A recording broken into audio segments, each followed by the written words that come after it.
you ever had any contact with a child? No. A juvenile? No.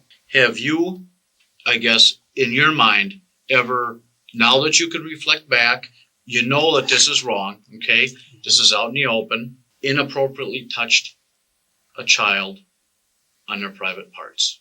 No. Another man? No. You ever touched another man's penis? No.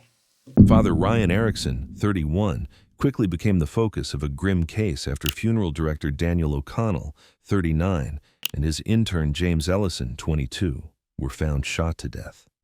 It happened on February 5, 2002, at the O'Connell Funeral Home in Hudson, Wisconsin, shocking the community. As detectives dug in, more of that day's timeline started to take shape. Jenny O'Connell told investigators she'd asked about the timing that afternoon, and detectives circled back to her later to lock down the details. When officers arrived, they found a scene that was both chilling and puzzling. O'Connell lay in a hallway near a back entrance. Ellison was in the embalming room. Both had been shot. There were no obvious signs of forced entry, robbery, or a struggle. Investigators later learned O'Connell had scheduled a meeting that day, reportedly to confront the local priest about disturbing allegations. What exactly happened in those moments is still unclear, but the result was a brutal double homicide with no clear motive at the scene. Do you recall, prior to the homicides, when was the last time that you saw Dan? It would have been a week, I believe it was a week prior, in which we went to bury someone. So about a week before that happened. I think it was a Wednesday, but I could be wrong. A week before? A week before he passed, before somebody shot him, yeah. Okay. So I think it was a Wednesday or a Tuesday beforehand. Do you recall any conversation you had with Dan then? The only conversation we had was he wanted me to come out and bless his house and wanted to go to confession. And I said that would be absolutely able to be done. So, okay. But we never made it to the confession or the house blessing. And you know where Dan lived? Not until the day that I was brought out there. Going back to Tuesday, February 5th, 2002. Prior to this, when Sean and I came up to visit with you, do you recall that day of February 5th, 2002? I recall the day. Oh, yeah. Parts of it. Like, as we went through it, I was trying to keep bringing stuff to my mind. But okay. From what you remember, can you kind of run through us again with what you did that day? Do you remember who did you speak with? Oh, Sister Gemma and all the sisters came down. In fact, it must have been about 4:30 or so. I think one of them had just got back from Walmart or something, because she wasn't in her habit, which kind of shocked me a little bit. Okay, how'd you know she got back from Walmart? I believe she told me she was at Walmart. Okay, how long did you visit with the sisters? Oh, maybe 15 minutes at most. Okay. Then you left where the Carmelite sisters are. Yep. That's located at the top of the 3rd Street Hill? Yep. Okay. Where did you go? I would have guessed that I went down home to the place to eat, down to the rectory. For supper? For supper, yeah. Did you have supper with anybody that night? Father Peter was gone, so it would have been just me there, and I'm not sure if Cammie was there when I got there or if she wasn't there when I got there. Sometimes she'd be there and she'd serve the food, and sometimes she wouldn't be there, and then I just have to serve myself, but I'm not real sure if she was there or not. Okay. And Cammie? Cammie is the housekeeper. Okay, what's Cammie's last name? Westerdahl. And it's approximately, do you ever leave the house again? Oh, sure. There might be a meeting or something going on that I have to take care of. So that night, did you leave? I wouldn't be able to tell you if I did or not. I would guess I probably went back up to the parish because I would have to lock it up. So I would at least have to go up there to lock the parish up. Did you ever come in contact with Jenny O'Connell? I did. Where was that? At her house. Okay, approximately what time? I would say that it was before I went to the sisters. So probably around 3, 2, somewhere in there. Do you remember how you got there? I think somebody took me there, but I can't remember. And I've been trying to put a name to the face, or a face with even and I can't come up with who would have taken me there. So I'm not sure. Was that in your vehicle, or?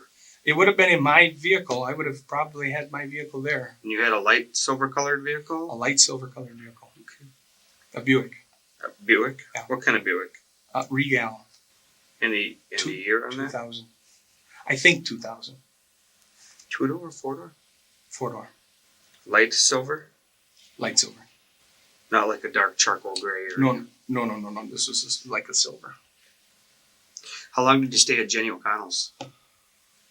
Oh, not long, because I kind of felt a little awkward being there. There was lots of crying, a lot of people around, and they were introducing me to different people. And I would say no more than a half an hour. No more than a half an hour. So it might be less than that. What did you speak with? You spoke with Jenny? I spoke with Jenny, spoke with some other people that they introduced me to, said hello to the kids who were somewhere. I think they were on the couch. And there was someone else there with me, and I'm just trying to remember who it was that I was kind of clinging to, because they knew the family, and I just kind of clinged that way. There was someone there, though. I know there was. Were you ever introduced to, did Jenny introduce you to anybody? You know, she introduced me to so many different people there. There were some friends, and I think maybe her parents were there. But there were a number of different people there. I primarily was focused on Jenny more than I was on anyone else at that point. Was Mike there, do you recall? Mike O'Connell? I'm not sure. He might have been, but I'm not sure. What was your conversation with Jenny? Just condolences. I'll pray for you. Anything I can do for your family, please don't hesitate to call. I informed her that Father Peter would probably be back, and he'll take care of that, the funeral. Erickson says he drove south on 11th Street and, around 1:30 p.m., spotted emergency lights at the funeral home, so he detoured to a tobacco shop. He claims he returned to the area 2 or 3 times, briefly spoke with Sergeant Marty Jensen, who told him to leave, and thinks he may have seen Father DeBruy. Police flagged a gap in his timeline, roughly 12:33 to 1 p.m., because he couldn't clearly explain where he was, saying he might have been shopping. Meanwhile, witnesses reported seeing him driving north on Wisconsin Street, which contradicts his account. Was there any hugging or kissing or anything? I gave her a hug. Okay. Sure. Okay, how'd she react to that? She was the one, I think, that initiated. I'm not a big hugger, so normally that has to be initiated before I'll go ahead and do that. So I would guess she initiated it. Okay. After you left Jenny's house, recall what you did the rest of the evening? I remember going to the sisters. I think that was the order. Went to Jenny's house, then to the sisters, then back to the house. And my routine normally during the night would be to go over and see them, but I don't know. I don't know what I did that night. I know I would have to lock up the building because I was in charge, so I know I had to do that. And lock up the building. The church building. And you mentioned some other people's names. And they live out on County.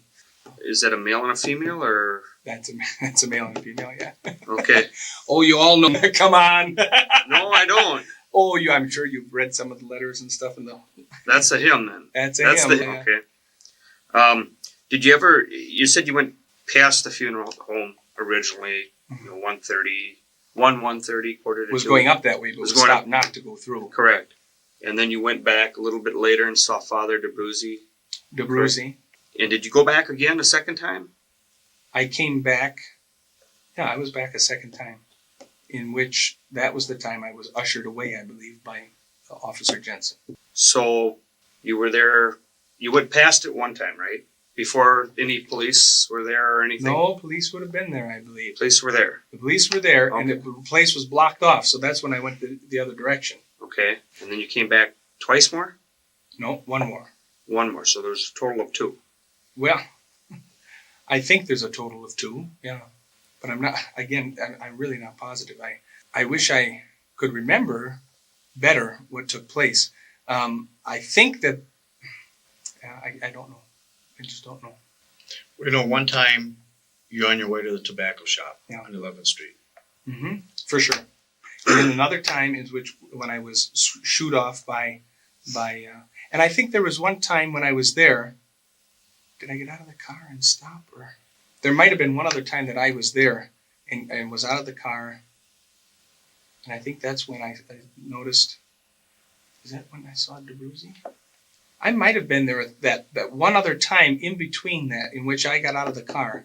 But I'm not positive. I couldn't even tell you where I would have parked exactly or anything like that. But I think I did. I think I was there on the premises. So, but I'm not positive. When you went through the first time at 1:30ish or whatever, Mm-hmm. What did you know about the scene?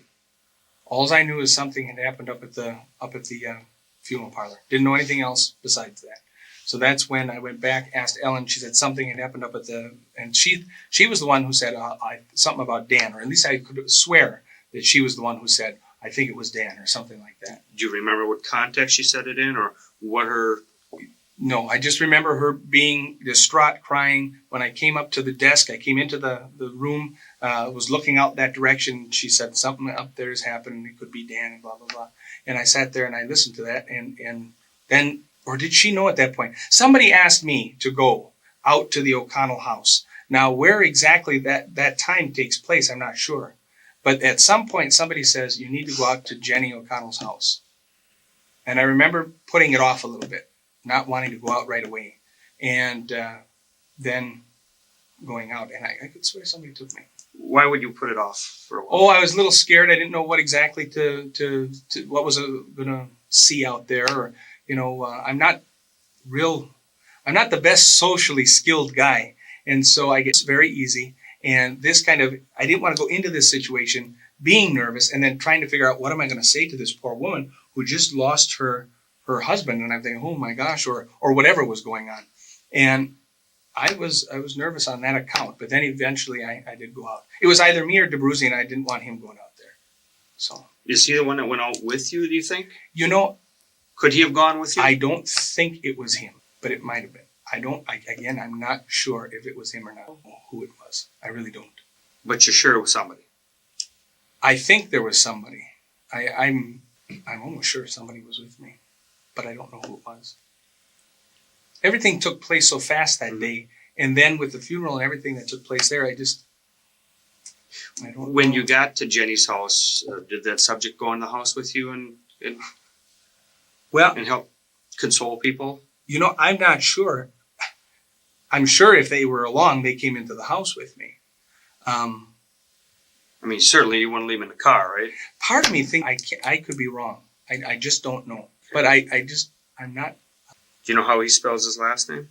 Or how I could get a hold of him? And you can call, I'm sure that somebody from the parish would know. He's a parishioner then? Well, he's moved now. But somebody from the parish, I'm sure, is still in contact with him, from the staff, because he was on staff. It would have been your vehicle, though, you said you took out there. Again, I would be almost sure that it was my vehicle, but I'm not positive that it was my vehicle. Okay. Would you be the operator of that vehicle? I would have been the operator of the vehicle. But for some reason, I remember being in the passenger side. But I don't know. Again, I'm not sure if I was. Do you normally let other people drive you around? Oh, yeah. In your car? Yep, secretary drove me down here. Yeah. I like to sit on the passenger side sometime. Okay. If you can just one more time for clarification, if you can start out the morning of Tuesday, February 5th, go through what you did that day. Either I or Father DeBruzzi would have had the mass at 8:00. I would have been up in the office by that time, either way, depending. In the office, you're referring to? Connected to the church. So I would have been in the office area, and church would have been going on in the chapel. By 8:00, I would have been up there. And so then I had the funeral. No, I didn't have a funeral. There was no funeral that day. So I would have had the mass that day. Yeah, I would have been the one that had the mass that day. Okay. And then would have been in the office, probably talking to different people who just stopped by. Would have gone down possibly to the school and been with the kids for lunch. I don't think I would have gone to any classrooms. I usually mark that in my day planner. I don't remember that being in there. What time was normally lunchtime for the kids? I would say 11:30 until, I don't know, they got done with the recess about 12:30, somewhere in there. So I would have been down in that area with the kids Most of the time, that's where I would have been found. Okay. Is there just, is there like one shift for lunch, or is there two There's shifts two for lunch? shifts. There's the little kids come in, and then the little kids are gone, and then the big kids come in, and then they all go out to the playground, and then I usually would go out to the playground and be with them on the playground. For lunch, it starts at 11:30, I believe 11:30. Yeah, and that's shift number one. that would be shift number one. Would you stay for both shifts? Most of the time, yes. And the second shift would be done approximately what time? Usually, they were going out the door by about 12:15 or so, somewhere in there, and then 12:30 was the end of recess. So I'd have about maybe 15 minutes out on the. Play with the kids and Oh yeah, do yeah. that I just sort of goof thing? around. Yeah, So you're usually done with the playground duties at what time? about 12:30. 12:30ish? Yeah, Okay. about 12:30. But the rectory's right there, so a lot of times I would go right over to the rectory to go to the bathroom. I had here again that shyness about me, and also smarts. I never used the public toilet wherever I'm at for the fear of being accused of something. So I wouldn't go in there. I would go across the street to the rectory. So probably would have gone to the rectory then if I needed to. Then back into the car, up to the parish. Let Ellen know that I would have been stepping out at some point or wherever I was going, go up to get this or that. Would have told her, I'm sure I would have told her that I was going to get tobacco or I was going out to do something, run an errand. Got in the car, went down the Wisconsin street, came up to the, Okay, and you're talking about you're going southbound on Wisconsin Street. towards the funeral home. So, yeah, that would be south. Any landmarks along that route? Well, yeah, they've got the Methodist nursing home that's there. Is on the 11th Street, I believe that is, which goes right to the intersection where the funeral parlor is. Okay. Where do these people live? Well, if you're turning off of Wisconsin Street, you come around onto 11th.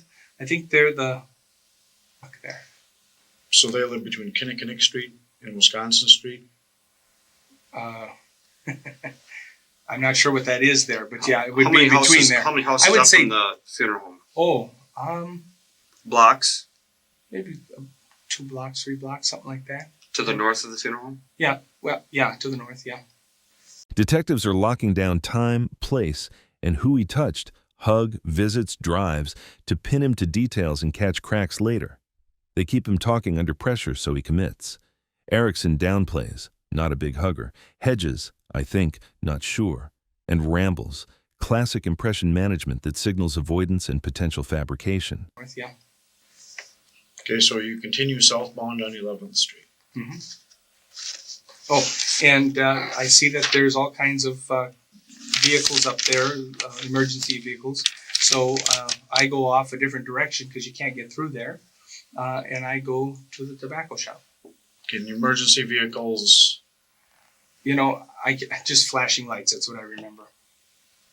So whether there was cop cars or whether it was fire trucks or what, I'm not sure. I'm sure there was cop cars there, and I'm sure there were an ambulance. And then I went off a different direction and went to the tobacco shop. Then from the tobacco shop, I went back to the parish, and then I talked to Ellen. okay. And then from From the Ellen, different direction, do you recall, Ryan, which way did you go, left or right? I don't recall which direction I went in. I don't know if I went left or right. I'm not positive. But I know that I ended up at the tobacco shop. How about when you left the tobacco shop? Went down up to Carmichael and down Vine Street so that I could go to the parish. So you went northbound on Carmichael, Mm-hmm. and then would have been westbound on Vine Street. Yeah. And there's a couple different entrances, I think, into the church. Isn't there one off from Vine Street? There's one off from Wisconsin I Street? always use the one from Vine. Okay. That's the one. That's the one I used coming in because I would park my car underneath the canopy. And so then when I would leave, I would go down through the Wisconsin exit. But even when you came up from the rectory, If I came up from the rectory, then I would take the Wisconsin exit. And then I'd zip around underneath the, But anytime I was coming from like Walmart or any of those kind of places, I always came back using Carmichael and Vine. That was my routine. What do you know personally about the murders? I just know. I know we talked about it Yeah. one other time, but I just know that James and Dan were shot. That's the only facts I know. I've heard rumors such as, the mafia did it, but they were looking for Tom. I heard rumors that somebody was looking for some type of stuff, formaldehyde, and then I heard that wasn't taken. But that's primarily what I've heard. I heard that he was shot at his desk, and James, I heard, was shot in a doorway. do you recall where you heard this from? I'm not exactly positive, no. Who do you think would have?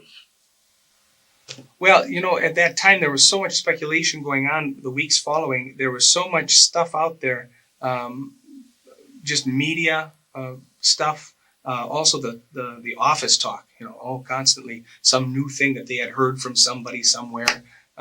So it could have been office talk. It could have been from the media. I'm not sure. When you were asked to go out to Jenny's house and talk to Jenny, you going out there to locate Jenny? Yeah. And her children? Mm-hmm. Okay. Did you know where Tom and Janet were at the time? I think they were out of town. But I recall wondering if they were going to be there or kind of looking for them, because I would have felt a lot safer with them, being that they were older and they would have been. In my book, I'm friendlier with that group of people than I am the younger group of people, because I seem to be more old-fashioned. So Okay. I kind of fit better with the older people. But I can't remember if they were in town, out of town. I'm not positive.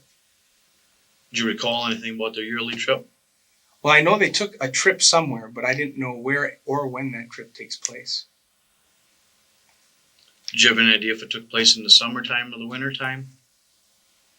If I had to guess, I would say it was the winter time, and I would say that it was I think it was that time. I think they were out of town too, but I might be getting that mixed up with Father Peter. But I do remember looking for them, thinking they're going to be there. So, I don't know. Okay. We've asked you this before. Do you know who killed Dan O'Connell and James Ellison? I have no idea. If you knew, would you tell us? If I knew, and it was outside the Sacrament of Reconciliation, I would tell you. And nobody came to me saying they killed James Ellison or Dan O'Connell. Getting back to some of the things that we talked about in your recollection of that day, there's some discrepancies in what we've heard both times. Is it possible that you were at the Carmelite home for an hour to 2 hours No, on that day? I don't believe so. No. Mm-mm. If I remember correctly, I came in, and I wasn't there more than, I want to say 15 minutes, but I thought I'd be 30 minutes, 30, 15, something like that. It wasn't. I don't think it was very long. I certainly didn't celebrate any mass or anything like that with them. It was just a quick prayer. So, And your travel to the tobacco shop was for what? tobacco, to get pipe tobacco or a cigar, depending on what I was smoking at the time. Okay. Tonight you had mentioned something different than you had mentioned when we came up to visit you in Hurley. What was that? You had told us when we talked to you up there you were going there strictly for a cigar. But either one. It depends on what I'm smoking at the time. I smoke both things, so I know it was tobacco. I was going up there for something. Do you recall what it had been over your lunch hour? It would have been right after. Yeah, it probably would have been in that lunch hour time. Right after. If I was down with the kids, it would have been right after that time. But you made another stop prior to that. Stop. Did you go back to the church? I would have come up and said to Ellen that I was going to be gone, or I'd be back shortly, or whatever, and then would have gone up and to the tobacco shop and then come back, and that's when I saw Ellen. Did she say that anybody had called up to the church looking for a priest? I thought that's what I remember her saying, that somebody had called looking for a priest. And I think, I'm almost sure she said that DeBruzzi was going to go out, or she tried calling me or tried calling DeBruzzi. And so. At that point, if you didn't know, Ryan, if a priest had gone up there or not, why didn't you go? I think that's when I think I did go up there, but I can't recall. I really can't. I know that I went up there, and I know that it was up there a number of times, and I know that I saw, or I think I saw Father DeBruzzi up there. Or somebody told me he was there, one of the two.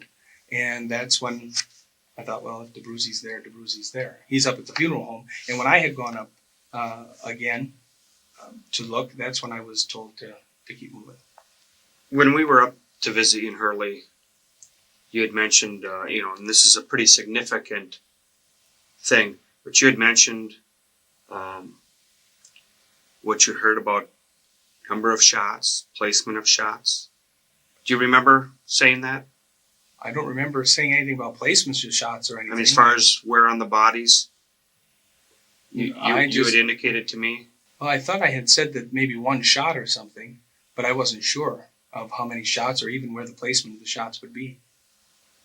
You don't recall saying that, or you didn't say it? Well, I don't think I said anything about it. I think I remember you asking the question, and I said, well, I wasn't exactly sure, but yeah, I'm not sure how I answered.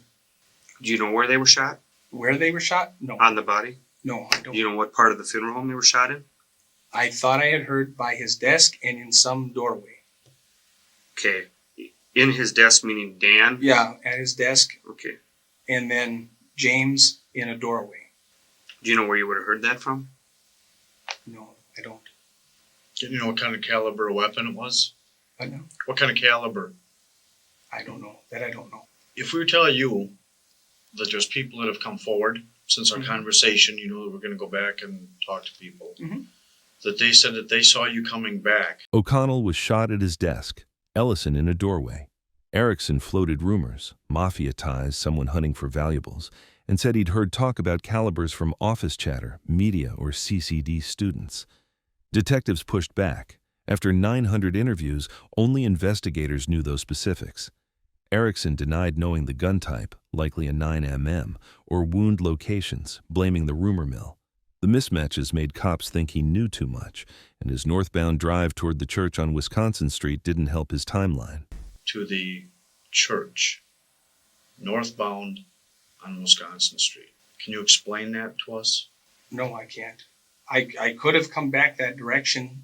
Like I told you guys, I wasn't sure as to what directions I was taking. And so when I was sitting there talking with you, I'm trying to come up with the best plan in my mind of where was I going and what was I doing. But maybe I came back on that road. I really don't know. But you would have went by the funeral home again. I really don't remember. I don't know if that's the way I came home. For me, it would have normally I would take Carmichael. But you specifically told us when you were done with the tobacco shop that you went on eastbound on Cooley to Carmichael to Vine Street. Because that's and now that may have changed. Well, that's because that's my normal route. That's the route I would normally take. I told you I wasn't sure about which direction I came. And I could have come back that direction. Okay. What did you see when you went by the funeral home? All I remember seeing is flashing lights. That's what I remember seeing. After you left the tobacco shop and went by the funeral home, what did you see? I would guess again, probably I would say it would be flashing lights again. And at that or point, Marty Jensen. I don't know. I'm not sure. I don't. But you did have a conversation with Marty, correct? I remember talking to Marty. Yes. How long was that conversation? It was very short. It was just to tell me that they didn't need me or something, and I could be moving along. And you know Marty Jensen personally? I know him, personally in the sense that... I mean, if he walked in here, you'd know I know that him. was Yeah. Marty Jensen. Oh, sure, yeah. And he would know that you were Father Ryan Erickson, yes, correct? Yeah. Can you explain why he doesn't recall seeing you there at all? I don't know, but I saw him. But you talked to him? I know I did, yes. Okay, and he knows you personally? Yes. And you were by Father DeBruzzi at one time? I think I was over, again, I don't know if I was by Bruzy or not. I don't. Do you know the direction, if I was to tell you on the north side of the funeral home, west side, east side, south side, would it be safe to say that Summer Street is on the north side of the funeral home? Do you know what direction the north is? Just so that we know. Yeah. Well, I know where north is. Okay. Yeah. And directly, if I was standing right in front of the funeral home, that would be what side of the funeral home?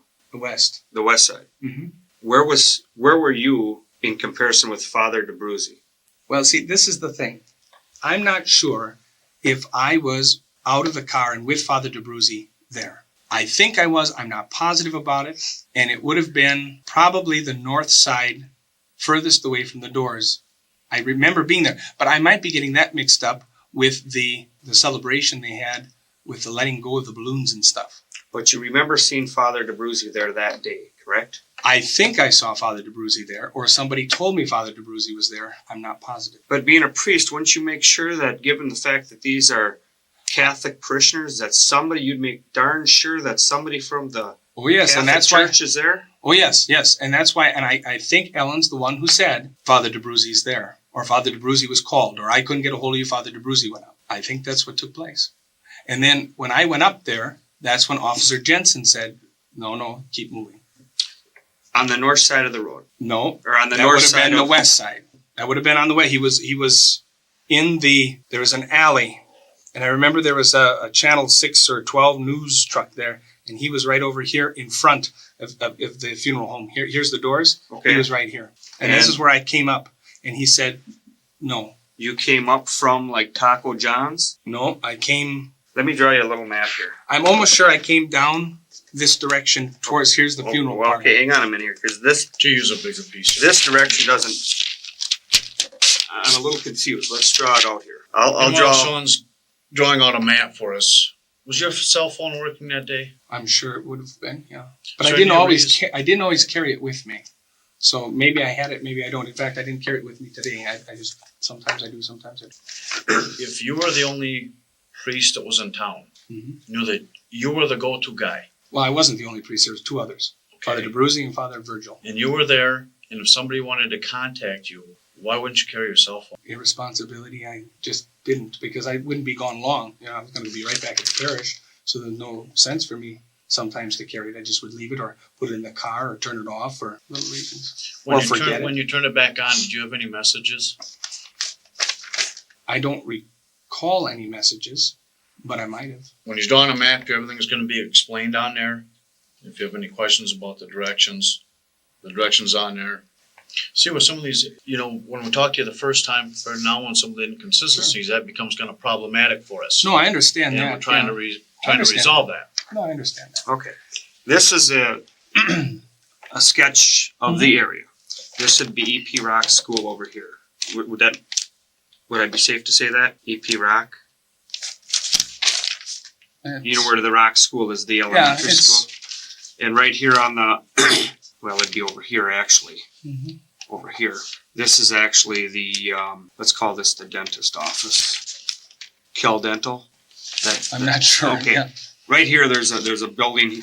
Okay, you know where Summer Street is, correct? Okay. And this is Green Street. This doesn't go through here. And right here's the funeral home. Initially, you came down. This is 11th. And you came down 11th Street, correct? And it was blocked off? Not there. I think it was blocked off up here. There was something going on right up in here. Right, and whether it was blocked off or I couldn't get through because somebody told me I couldn't, I didn't come through. At least I don't remember coming through. Now you understand this picture. Yeah. You understand that this was the entrance to the funeral home. Yeah. And then there's some type of this is where that alley is, or that. Correct. Yeah. Yeah. And that's there's where an there apartment was. building over there. Yeah. And at one point during the day, there was all kinds of cars out here. Correct. And I think that's when I came across Officer Jensen. Out here? In which he said, he was over here, and he said that, no, I should keep moving along, that it was a crime scene, couldn't go in or anything. Were you in your car then? I can't remember if I was in my car, if I got out of the car to talk to him. I think I was inside the car. But you diverted from 11th Street onto Summer Street? Well, Or did you go back? I'm not sure. I don't know what direction I went in. But you didn't go straight through. Again, I don't believe I went straight through, no. But I could have. I don't know. I remember it as being blocked off. That's how I remember. Okay. Now, whether or not my memory's right and this was blocked off, I'm not sure. When this was blocked off, when you saw Sergeant Jensen, was that on your initial way through? I think that was it was later in the day. Later in the day. Yeah. When you came back, you Yeah. went through the first time I and you think that's came back. when I went off to the sisters then. I think that's when I went off to the sisters. Okay, before you went back to the church? No, this would be the second time when I came through, or third Okay, time. let's talk about the first time here. So you went Okay. through and then you left and you went up to the church and something happened. Yeah, they said somebody had gotten hurt or something had happened. And I could have swore they said Dan had gotten hurt. Dan got hurt? Mhm. Or Dan got killed? I'm not sure exactly what she said, but it could be Dan was killed or Dan got hurt or something happened at the funeral home. Something like that was said. Okay. How long after that was it before you came back again? I mean, these are significant events, and obviously I know. I'm your just memory is trying to- real good here, but I'm trying. I'm a little concerned because we're missing some key elements here. Well, I think I came through. I could have come through there 2-3 times. I remember there's a part where I went to visit with Jenny, and I remember it being daylight. So it had to be in that time. Okay, you came. Because it was after I visited with Jenny, Can you explain why you would have come by a third time? nosy, see what's going on. If if I came by a third time, it was to see what's going on and if I could get in or anything, that kind of thing. I think I'm surprised Officer Jensen does not recall me being there because I talked to him. Okay. Well, let's say that Marty's forgetful. You're coming through at 11th Street the first time you're on your way to the tobacco shop. You see Marty standing out here. Mhm. You stop your car, or you get out of your car. No, wait a minute. The first time? Yes. No, I didn't. I'm almost sure it was not the first time. No, I don't believe I stopped the first time. But you weren't able to get through the first time. I don't believe so. No, I believe I had to go a different direction. Did you ever come back this direction from the south going north on 11th Street? Did you ever come back past like Taco John's? I might have come past there, But but I'm not sure. I really am not sure. To my best recollection, I would say that I was through there maybe 3 times at best. At best. 3 times through without stopping, Well, I think or 3 times and stopping. I may have stopped. Well, I know that I stopped, but I don't know if I got out of the car or not. And I said to Officer Jensen if I was able to go in, and he said no. Detectives push route, landmarks, and who he met to force commitments they can later test. The map exercise and Jensen recall corner him on specifics. When pressed, Erickson hedges, not sure, maybe, and cites routine. That vagueness undercuts innocence, signaling memory avoidance, time padding, and rehearsed alibis, rather than clear, spontaneous recall here. If I was able to go in, and he said no. Okay. When did you ask that to Officer Jensen? I think it would have been around, it seemed darker. So I would say maybe. I'm not exactly sure. Was that prior to seeing Jenny or after seeing Jenny? I think I saw Jenny in the afternoon. So that would have been, because I remember it being light out. So I would say I saw her first. was there anybody else with Officer Jensen? And no, I think he was the only one there. Okay. I mean, in that spot. Okay, where was Father DeBruzzi?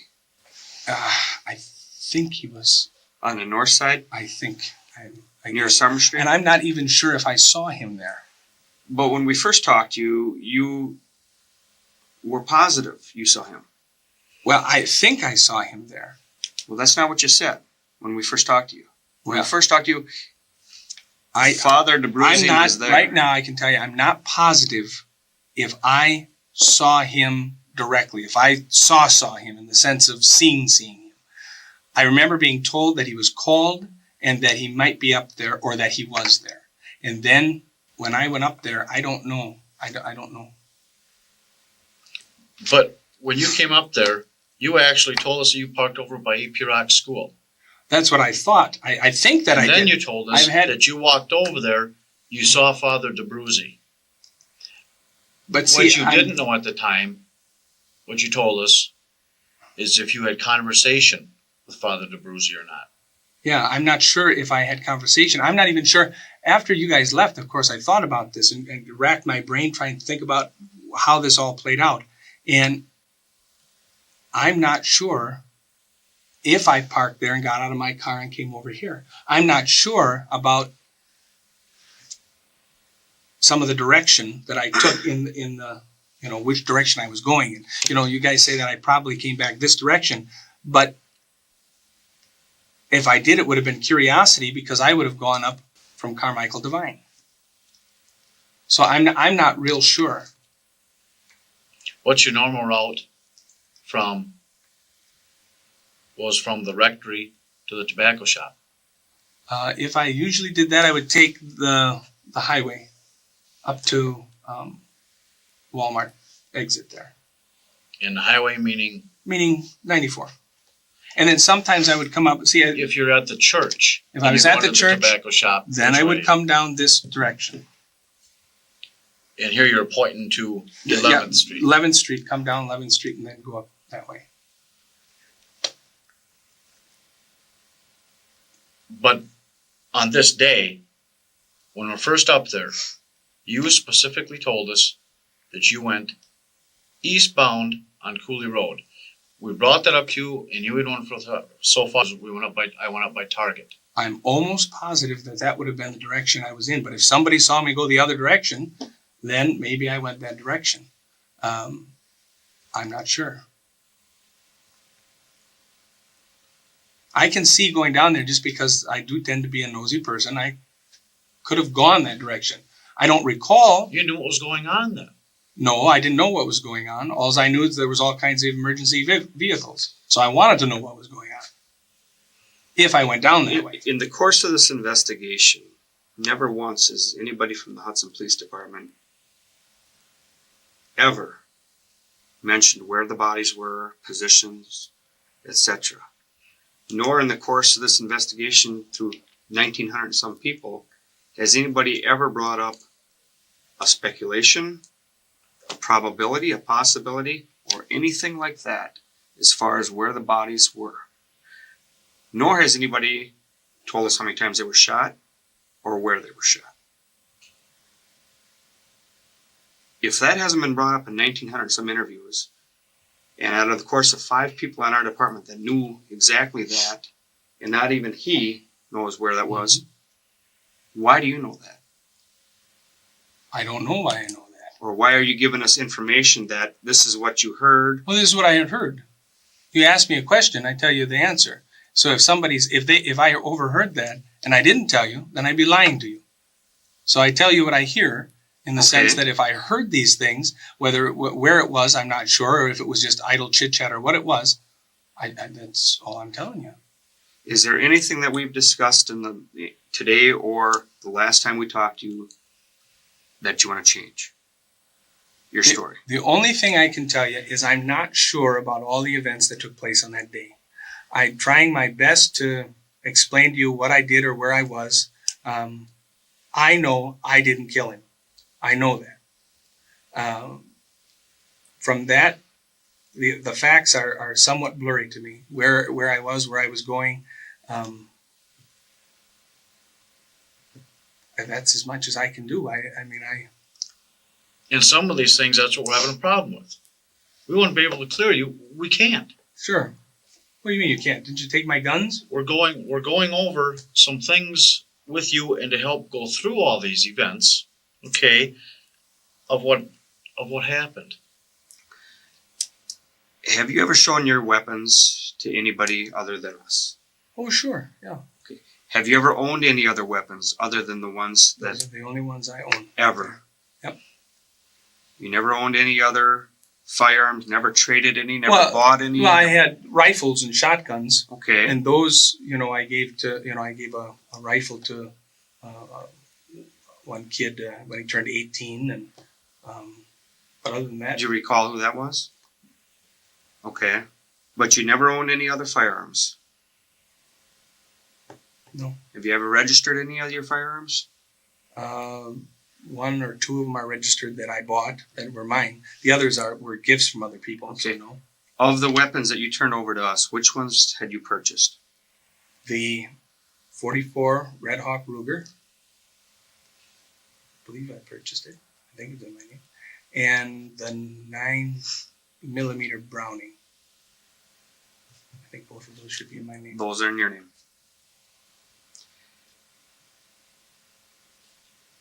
If I were to tell you that we showed those weapons to somebody and they said, I've seen others, but I don't recognize these,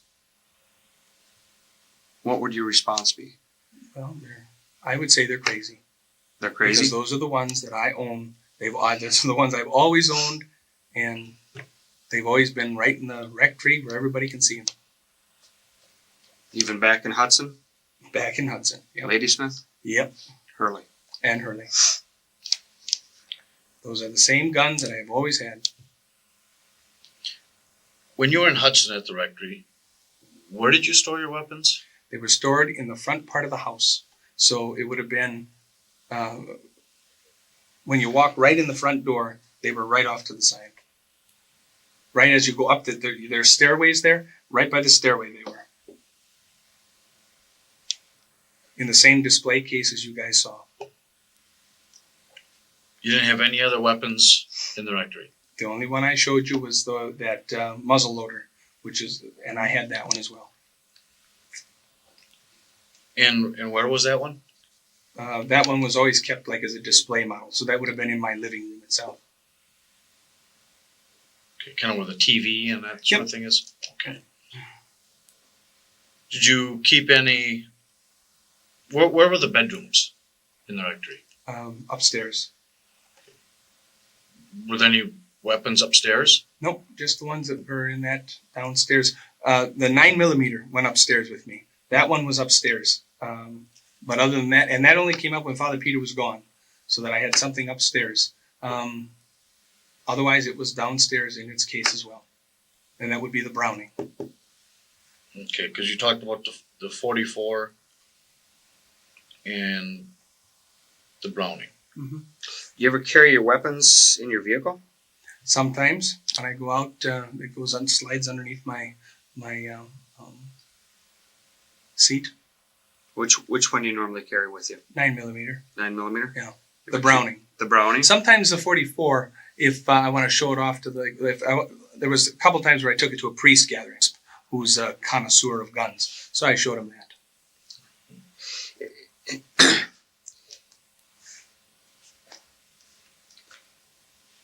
I'm not the most religious guy. I'll be the first to tell you that. And obviously you're very religious. Mm. It seems odd for me for somebody in your capacity to be a gun guru or a gun connoisseur. I've never heard of it or seen it. And the type of activities that you have, such as horror films, Exorcist, Halloween, is that normal? Well, I think it's normal from the standpoint that Part of that is I try and bring some reason to issues. A couple things. Listening to the chat here, I feel like I'm in a movie, and I don't like what I'm experiencing. Okay, I don't like it, quite frankly. When asked for you to explain where you were or what you were doing or this kind of stuff, you would say, I would be doing, as though you are abstracting or as you are not actually saying, I was here, I was here, I was here, okay? And it sounds like wiggle room to skeptics like me, okay? And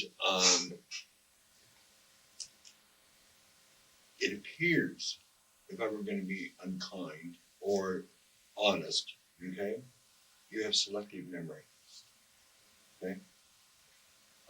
Granted, I will agree that people, several years have passed and whatever else, but I don't think the fellows were that long away from you from the last interview, okay? And so things have shifted and all this kind of stuff. And I realize that it can be a tense time while you're here. And I don't expect you to be relaxed, okay? I'm going to tell you straight up, you sound like you're lying, okay? I'll tell you straight up, I'm not.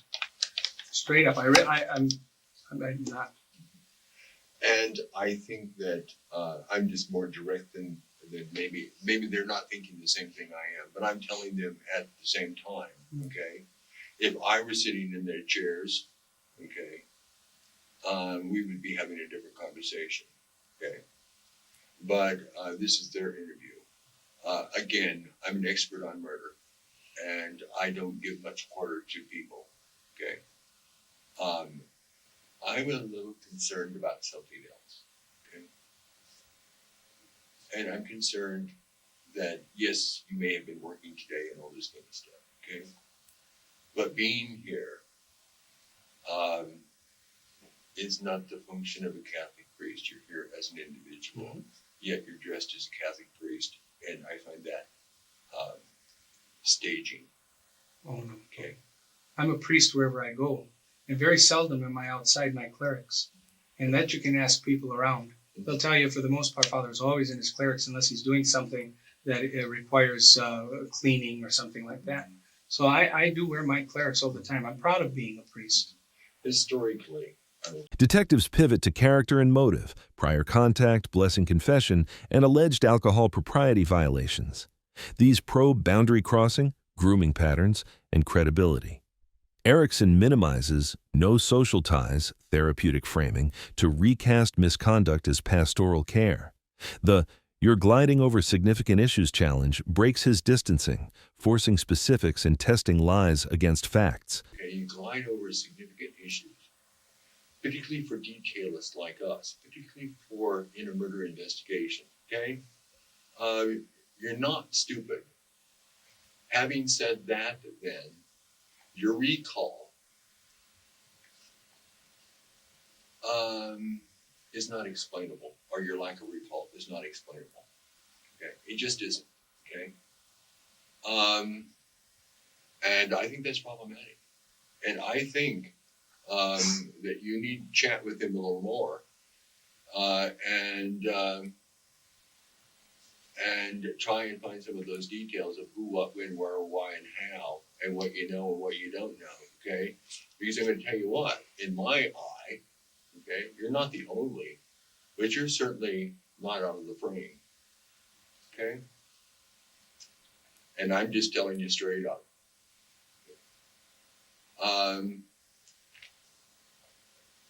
If I were going to tick off in my head, okay, things that they may have mentioned, may not have mentioned, what you may know, what I may know, all these other sorts of things, okay?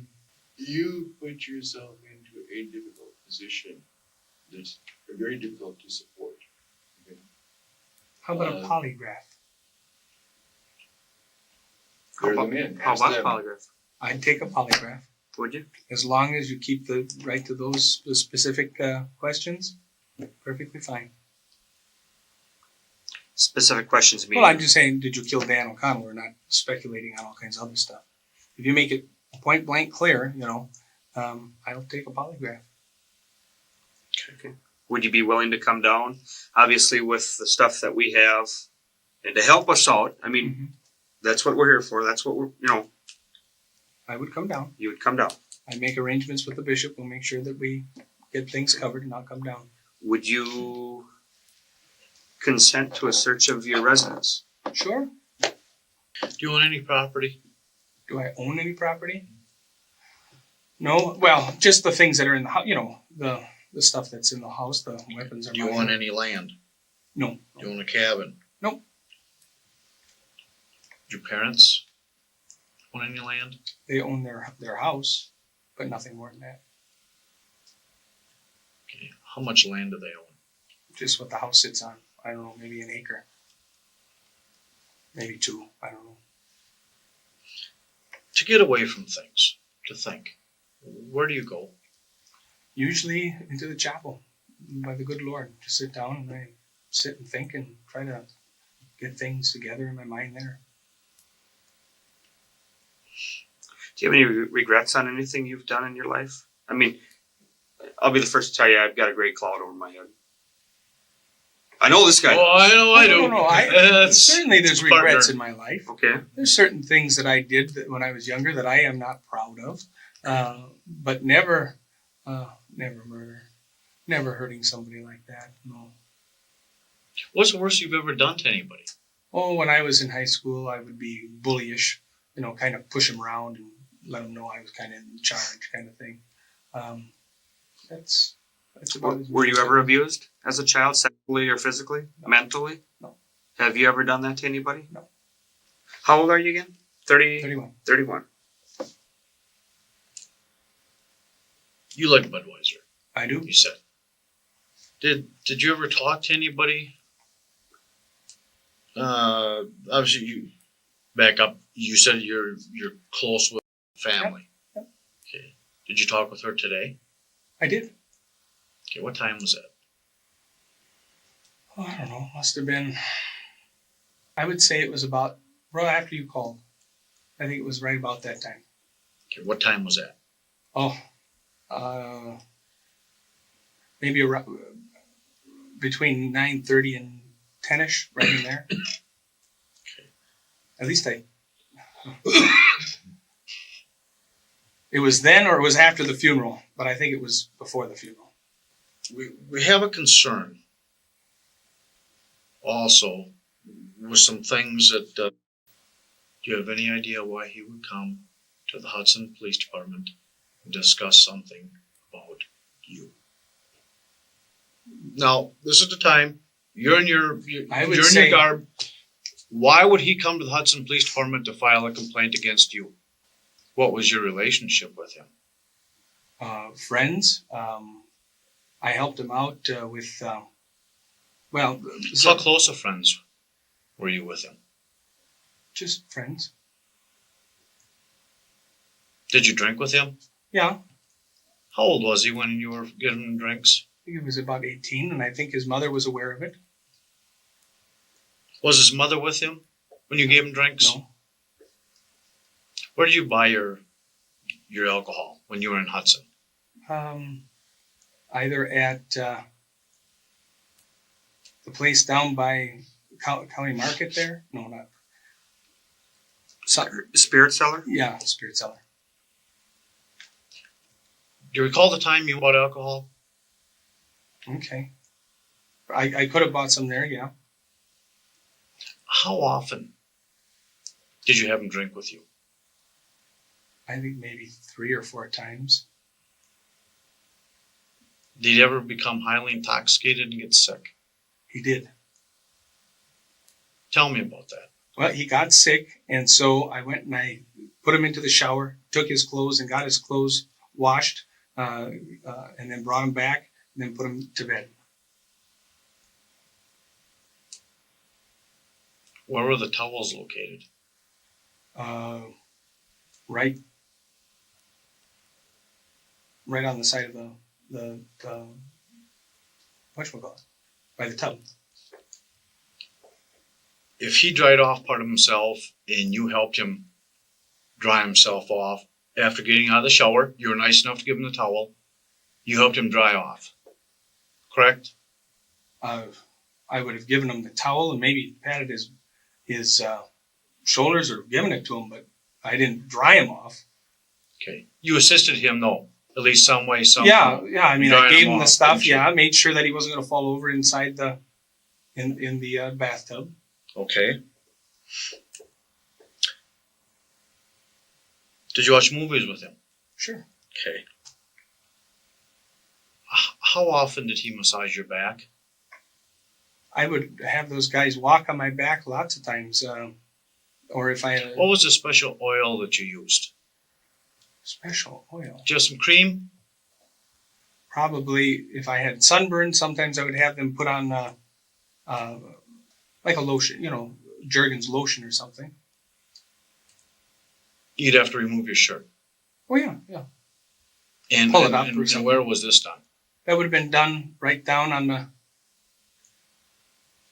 Could be on in the living space of the rectory, right there by the. Well, it would be where my couch was, right where the big windows are. But how do you get sunburn if you're always in your clerics? That when I go out, like when I take the kids swimming and stuff, then I would go ahead and have my clerics off. That's what I mean. Sometimes I'm in it. Most of the time I'm in it, and then other times, depending on what I'm doing, and being outside with the kids, swimming, I would take my shirt off because I go swimming. Let's miss. I'd say wine, beer. Okay. That happened. Yeah. How often did that happen? No, I would say no more than 4 times. Or that, Who had the alcohol to feed him at? I would say that it was wine. So, but it would be who? Okay. The drinks. He ever asked for your permission to give him drinks?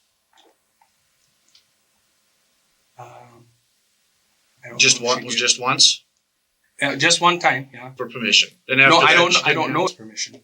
Okay. I don't know if he asked either. You knew that he was underage. Mm-hmm. Okay. Yet you still provided alcohol to him at their house. They gave him alcohol. Wine. You know he was underage then also, correct? Yeah. Did you ever intervene? Say, do not give him No, the I alcohol? didn't. No, I did not. Why wouldn't you intervene as a priest to give an 18-year-old kid alcohol? People are looking up to you. People have to respect you.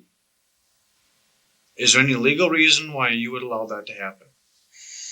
No, it was dumb. It was foolish. I should not have. And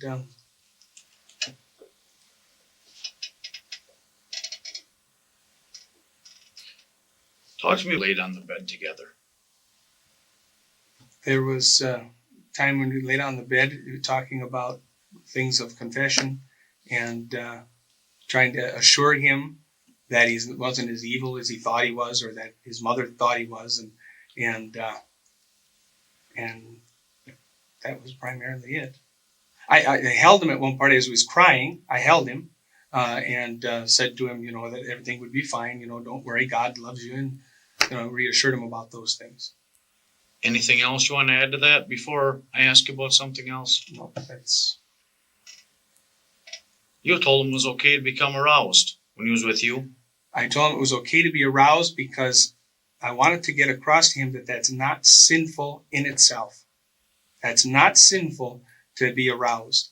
And too often what happens is they get caught up in this idea that that's sinful in and of itself. And I said, it's what you do when you're aroused. It's the things that you do. What he told us, that he said he was supposed to lean against you so you knew that he was aroused and everything was okay. Why would you tell him that? The only thing I was trying to get across to him was to tell him that arousal was not a bad thing, and that he shouldn't be ashamed of who he is, his sexuality, and that it was important to understand that it was what you did after those things. It's what you did with it versus just being that way or having them inclinations and things. Okay, but what did you refer to him, or what did you mean when you told him to lean against you? Even though he had his back to you. You had your back to him, correct, when you told him that? Oh, I don't. No. I will. If I was talking to him, I did not have my back to him.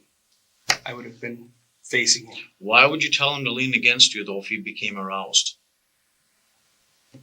I'm not saying, okay, that you're gay. I'm not saying that.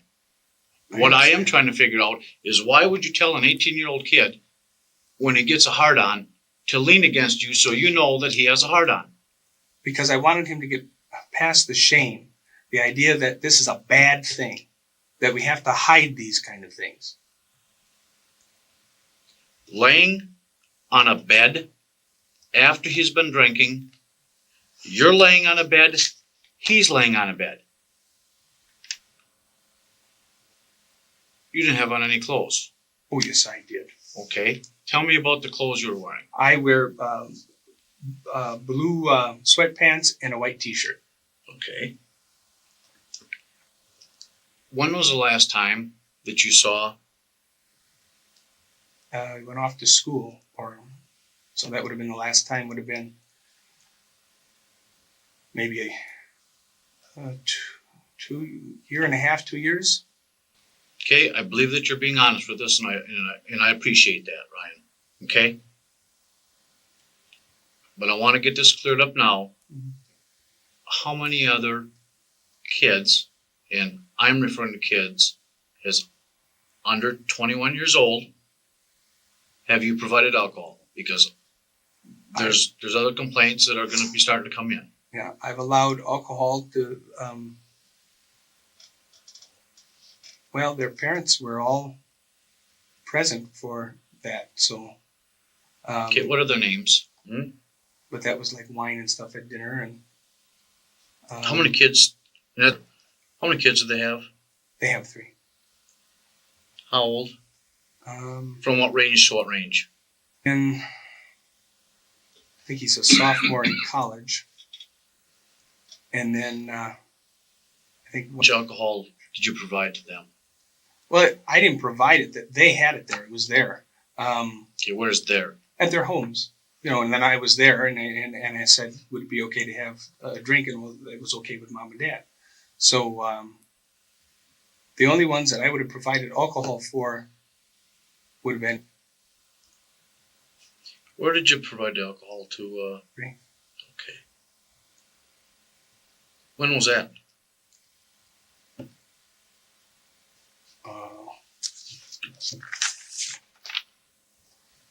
Would have been just before he left for college, or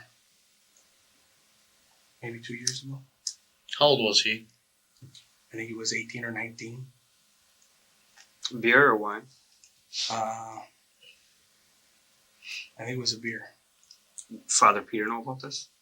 I don't know if he did or didn't. I don't know if he was there or not. You know Father Peter pretty well, though, right? Yeah. Well, what do you think he would say? Well, he'd probably say that's not a good decision. That's not something to do. He'd probably say, or he would No, say? he would say. He would say. He would say, don't do that. Did you ever give that up in confessions? Oh, yeah. Who else besides you named that you provided alcohol to? Let's get it out in the open right now so we can write this down. Well, I'm Okay. trying to think. Okay, I appreciate that. Maybe. And he was also at the rectory? Mhm. Okay. What kind of alcohol did you provide to him? Did you ever take any of these that you mentioned so far to the liquor store with you? I remember coming, but I don't think I took any of the others with me to the liquor store. Okay. Who else? That's all I can remember that I can't think of anyone else. Okay. Why would you provide alcohol to somebody underage? It's that's what when I grew up, that's the kind of thing we did. We had alcohol. It was okay to have that kind of thing. So I've never had that it's evil or bad kind of idea to it. I'm talking legally. Yeah, I know. We have statutes. Yeah, I understand. Okay. That. Yeah, I did wrong. Yeah. Did you carry out for them? Carry out? No, I didn't ever do that. Was it always supervised? Is that was- what you're saying? I was there, yeah. Detectives tighten the screws. They call out his bad memory, push a polygraph, and ask for consent to search, compliance tests. Then they pivot to character, underage alcohol, showers, bed, arousal, boundary tests that suggest grooming. Erickson uses minimization and pastoral spin, offering controlled admissions to seem cooperative while avoiding incriminating specifics. Always? Oh, yeah. I didn't carry it out and give it to him, no. But you carried it out and they came to the rectory. At the rectory, yeah. But I never gave it away or anything like that. Okay. Who liked to drink the most out of those guys you mentioned? Mm-hmm. But that's all. Okay. Who became the most intoxicated? Uh, A little bit too. yeah, but he never was intoxicated. Wine. Sometimes we do a little shot of Jägermeister or something like that. Mm-hmm. All of them would do that? No, not all. Okay. Um, Who would have the shots of Jägermeister? Okay. What is Jägermeister? it's like a German liqueur. Alcohol. Yeah.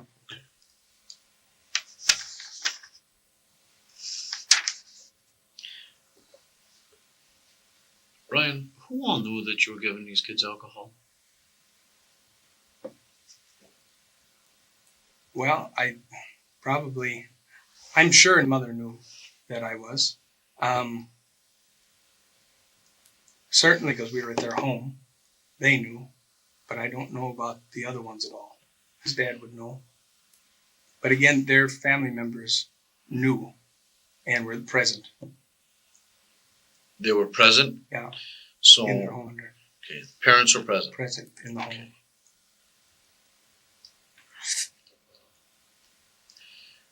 The arousal talk that you gave to us, Mhm. okay, was that something that you thought was a very important instruction to give? What was important, this had been a few months of constantly, Can I use a word for you? Was it grooming? no. Because we're grooming them? No. Okay. What would be a good word? It was trying to explain to him that it was okay to be aroused, that it was not okay to use that arousal in a way that would be immoral. And so, you see, there's somewhat behind the eight ball here. It was his confessor.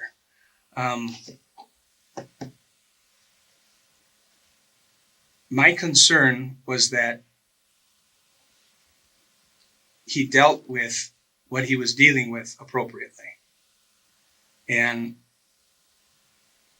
I wanted to make sure that he didn't get the idea that he was evil, or that sex is evil, or that anything else is evil except for where one takes that. Where do they go with that? So I was trying to explain that to him so that he just would not feel as bad. Did these gentlemen attend St. Pat's School? Which gentleman? Any of these gentlemen? Right. Health education in St. Pat's School. I'm sure they've got health education, but I was a specific problem. Did you talk to? That problem. Okay. What I don't understand, okay, and I'm sure that you can help me out with this. I'm sure that there's a reasonable explanation, but tell me again why he was supposed to lean up against you when he was aroused. Just help my mind, enlighten me on that. I have no explanation other than to say what I was trying to do was to get him to see that is not evil. It's not bad. It's not wrong. And if he,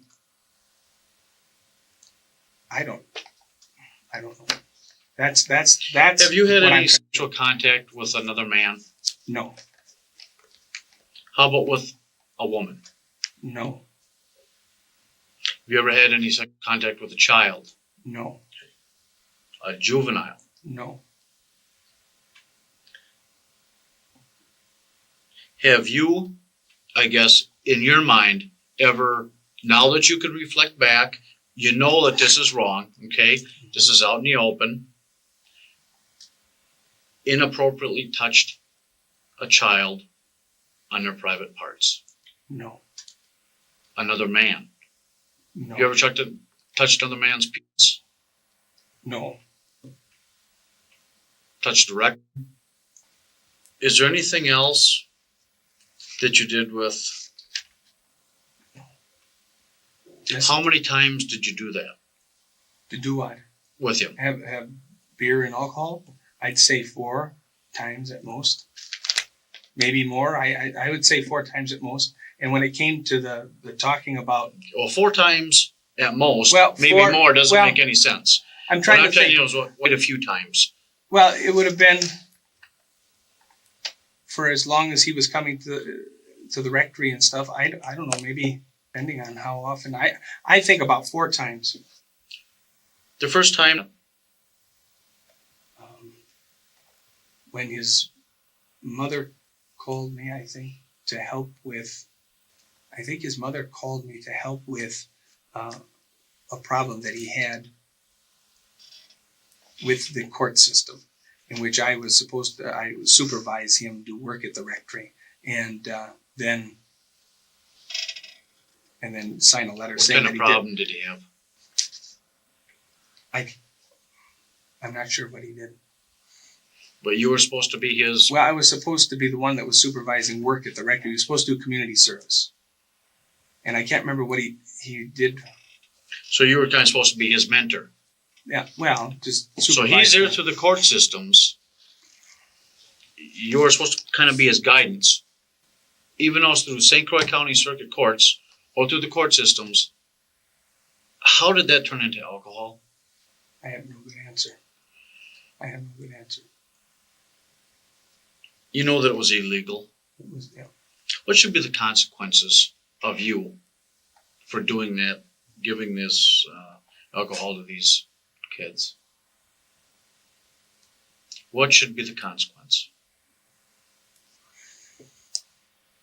Whatever the law has, I guess. What do you think the law should be?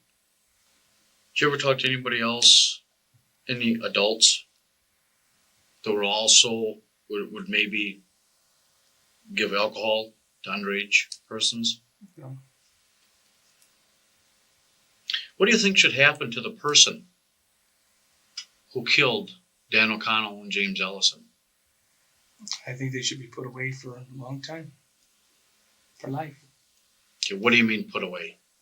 Locked up in the jail. You don't know who killed Dan O'Connell. No, I don't know who killed Dan. Do you know why he was killed? No, I don't know why he was killed. Why was James Ellison killed? I don't know. Based on things that you've told us before, you're talking about the placement or where the bodies were and that type of thing. Do you think somebody just got in the way when somebody else wanted to shoot somebody else? Is that why there's 2 persons dead instead of 1? I don't know. Because if it's true or if it's not true, for what you're telling us about the scene, not much of that information was given out to the media.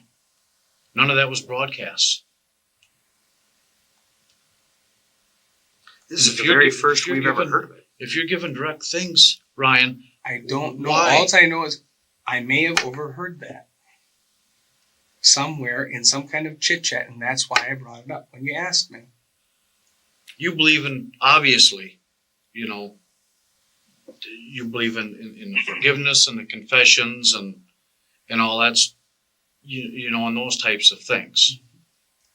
Is a person, whoever kills another person, intentionally kills somebody, not in self-defense, are they ever going to be forgiven? They can be if they repent of their sin. If they're sorry for what they did, if they're really and truly sorry, they can be forgiven. How would you go about, if you were the one who did it, okay, how would you go about saying that you want to have your sins forgiven? I mean, as a man in your position. I would go to a priest and ask for forgiveness. He denied killing anyone, had no motive, and agreed to a polygraph and home search. Police confronted inconsistencies, noting he knew too many crime scene details. Erickson worried abuse allegations could lead to his removal, but maintained innocence. Police questioned motives like O'Connell discovering his abuse, but he denied it. Jenny O'Connell, Says if she we didn't ask see her, me? what time is she going to tell us? If when we go back and talk to Jenny O'Connell, what time is she going to tell us when we say, when did Ryan show up at your house? I don't know what time. I figured it was like 2, 3. I thought the sun was out. I thought And you were there to see Jenny, Yes. okay? You knew before that, it's like a lot of people in town, Tom and Janet go on their annual trip down south or wherever it's nice and warm. So you go out there to see Jenny O'Connell Uh-huh. and probably the kids. But you remember going out there, but this important thing is you don't know who you were with. If you were with anybody to go console the family. Does that seem odd that you don't remember that? I mean, put yourselves in our spot. I understand. I understand where you're coming from. I understand it. I really do. I honestly cannot remember. I really can't. I mean, I don't know if someone was with me, not with me. I'm not sure what time I arrived at Janet's house. I mean, at Dan's house, not Janet, Jenny's house. I don't know what time. And I can't account for that time that's missing in your chunk. I know I didn't kill him. Hey, it's not missing in my chunk. It's in your hands. Well, I know that, but I mean, what I mean is I don't know how to give you that missing detail of where I was during that time period. I don't know. I honestly don't know. But I did not kill him. I know that. You did not kill who? Dan O'Connell or James Ellison. I did not kill them. Have you ever had any thoughts about killing anybody? No. When you were living at the rectory, you had rifles there? Mm-hmm. Long guns? Mm-hmm. Different. Did you ever hold that weapon outside towards St. Pat's School and make any references to? Wonder if they were gone? No, not any rifles. Maybe a BB gun if I was shooting an animal out there or something. But I didn't. No. And there was no intention to kill anybody. Okay. Was there any intention to say? Because there's all people that we don't like in this world. It's unfortunate, but it's the way it goes. I may have made a joking shot or something, but I certainly would never mean anything like that. Okay. Now, better care a joking shot. No, I mean a joking. I may have joked about or tried to get a levy out of somebody by saying, "Oh, I wonder if somebody's over there." I don't remember doing that. I remember one time a window almost coming out because I was shooting at a squirrel, and maybe I said something at that point about it, just goofing around saying, "Oh, I wonder if they're still there or something." But no. I didn't intend to hurt anybody, to kill anybody. No. Do you think Dan and James were intended to die? I have no idea if they were intended to die or not. Believe in a death sentence? I do and I don't. I do in rare cases and I don't in most cases. How about this case? In this case, my personal opinion is no. Why?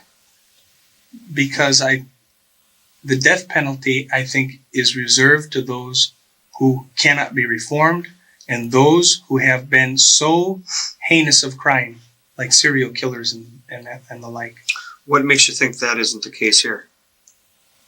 Well, I don't think it's a serial killing. Or a heinous crime. How do you know they could be reformed? Well, I don't. You asked me for my opinion. I told you my opinion. About the death sentence? Yeah. So you think the person that killed Dan O'Connell and James Ellison should not die because you feel that they can be reformed? I don't know. I would say that the person who killed them, I believe in life, and no, they should not be. Whoever it is should not be killed. Just locked up for a long time.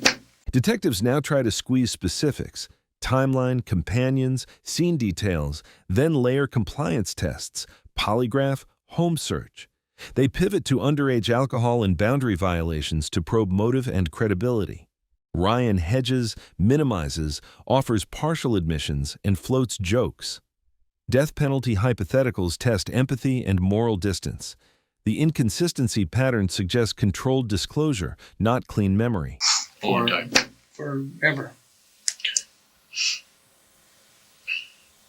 Let me back up first, get sidetracked here for just a second. Do you remember back in 2002 on February 5th, were you sporting any facial hair? Safe to say a week ago? Yeah. At least? Right after hunting. When don't you wear your clerical gown? I don't wear this stuff when I'm out doing something outside, like raking leaves or, manual labor, like taking care of the car, or I don't wear it when I go swimming, if I'm out recreating, playing tennis or, something in that kind of sports kind of thing. Do you ever go over and visit? Do you ever go over there without your... Sometimes, yeah. Okay. Well, what do you normally wear then if you don't wear... Usually my sweatpants and my t-shirt, or sometimes a pair of jeans and a t-shirt. Okay.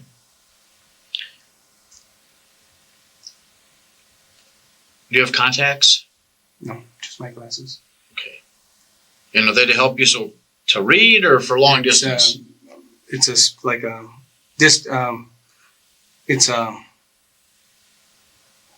Everything looks flat when I don't have them on. So when I put them on, then everything gets 3D. So Do you have astigmatism? Maybe, yeah. Do you need them for on your driver's license? No. To say that you're required to wear them? No. Okay. So once in a while you can go out, or if it's a late Sure. night or right in Yep. the middle, so that and you don't need to wear glasses. Mhm. Okay.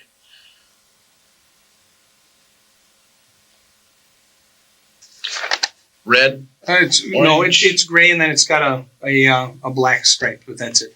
Or a black leather piece. Are you upset that we're here? Well, I'm nervous that I would be considered a suspect, because I'm not, and I know I didn't kill him, and it bothers me that there might be evidence that points to the fact that I did.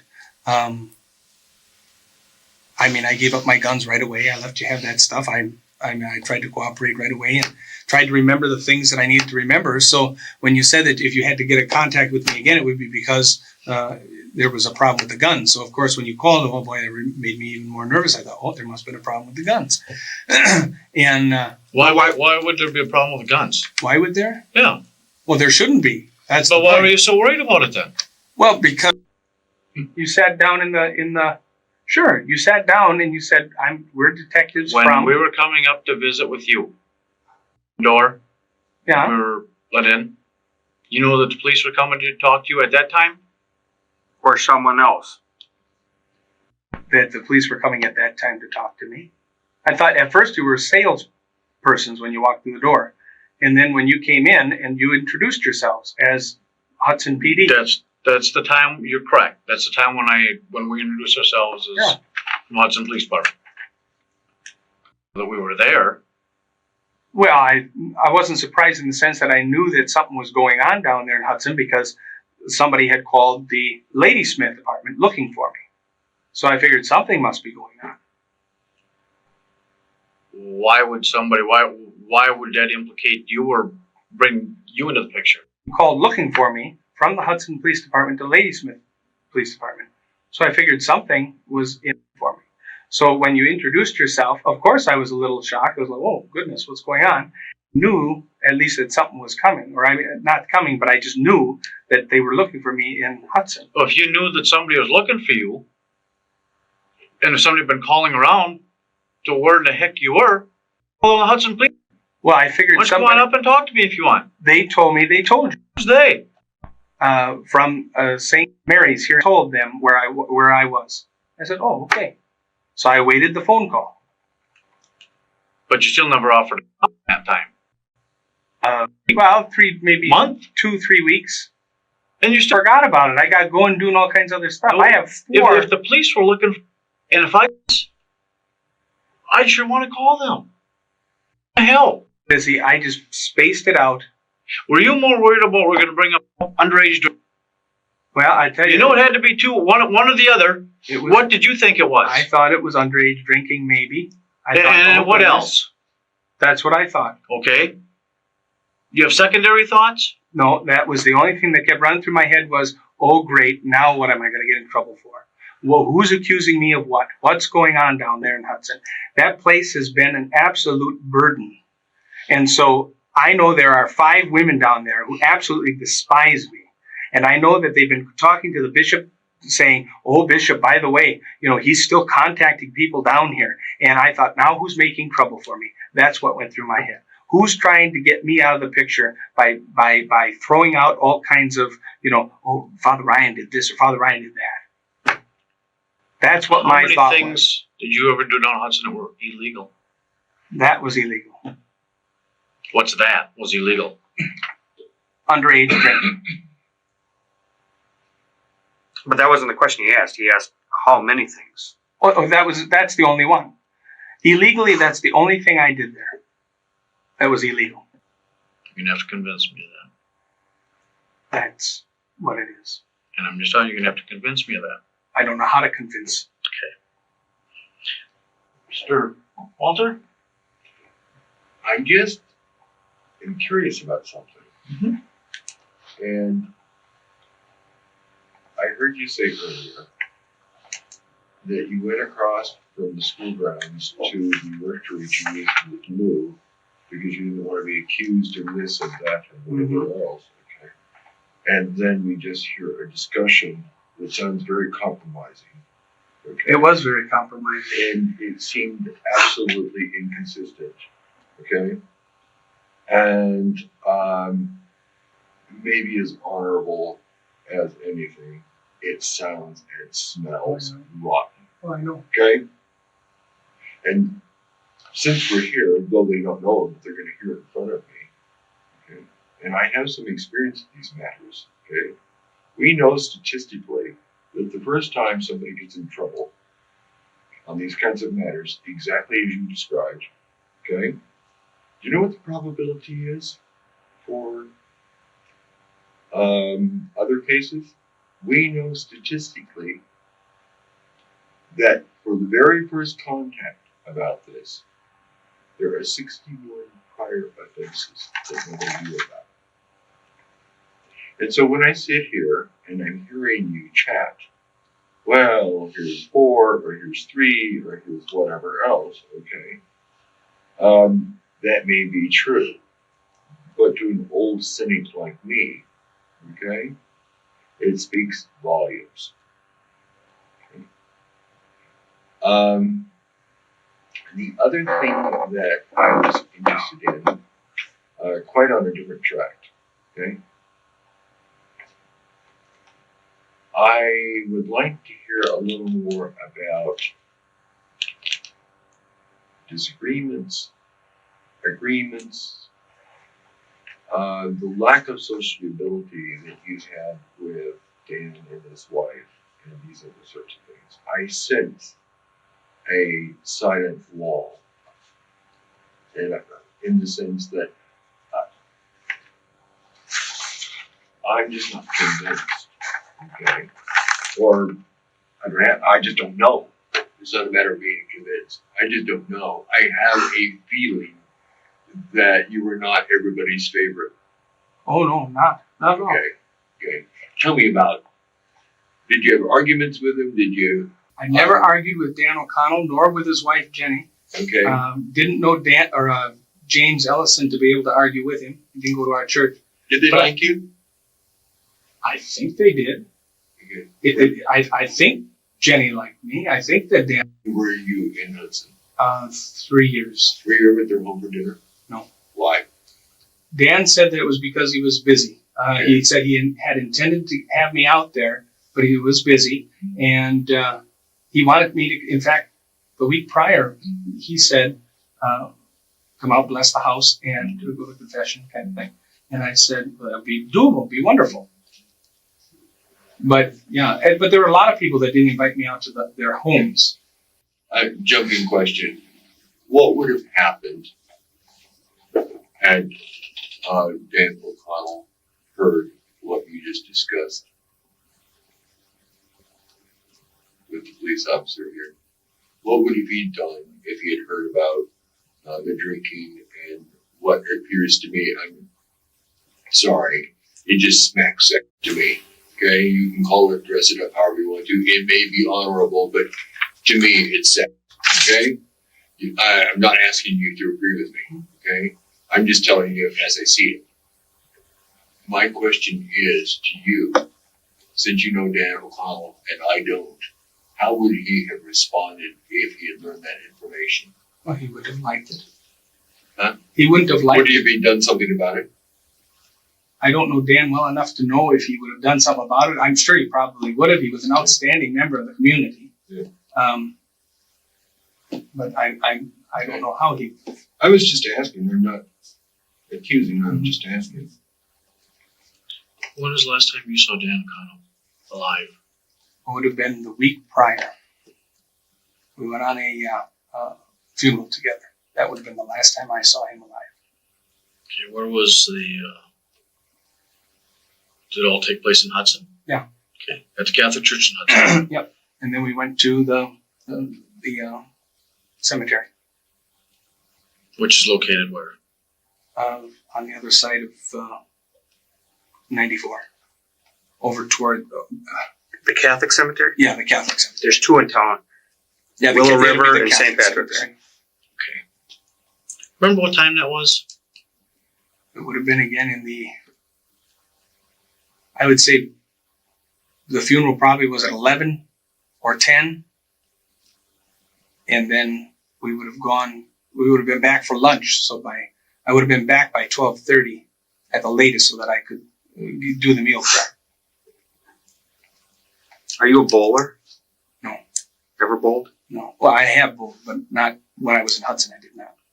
I think it was summer stretch. It was not the school. And that would have been a Thursday then. Remember what the names are?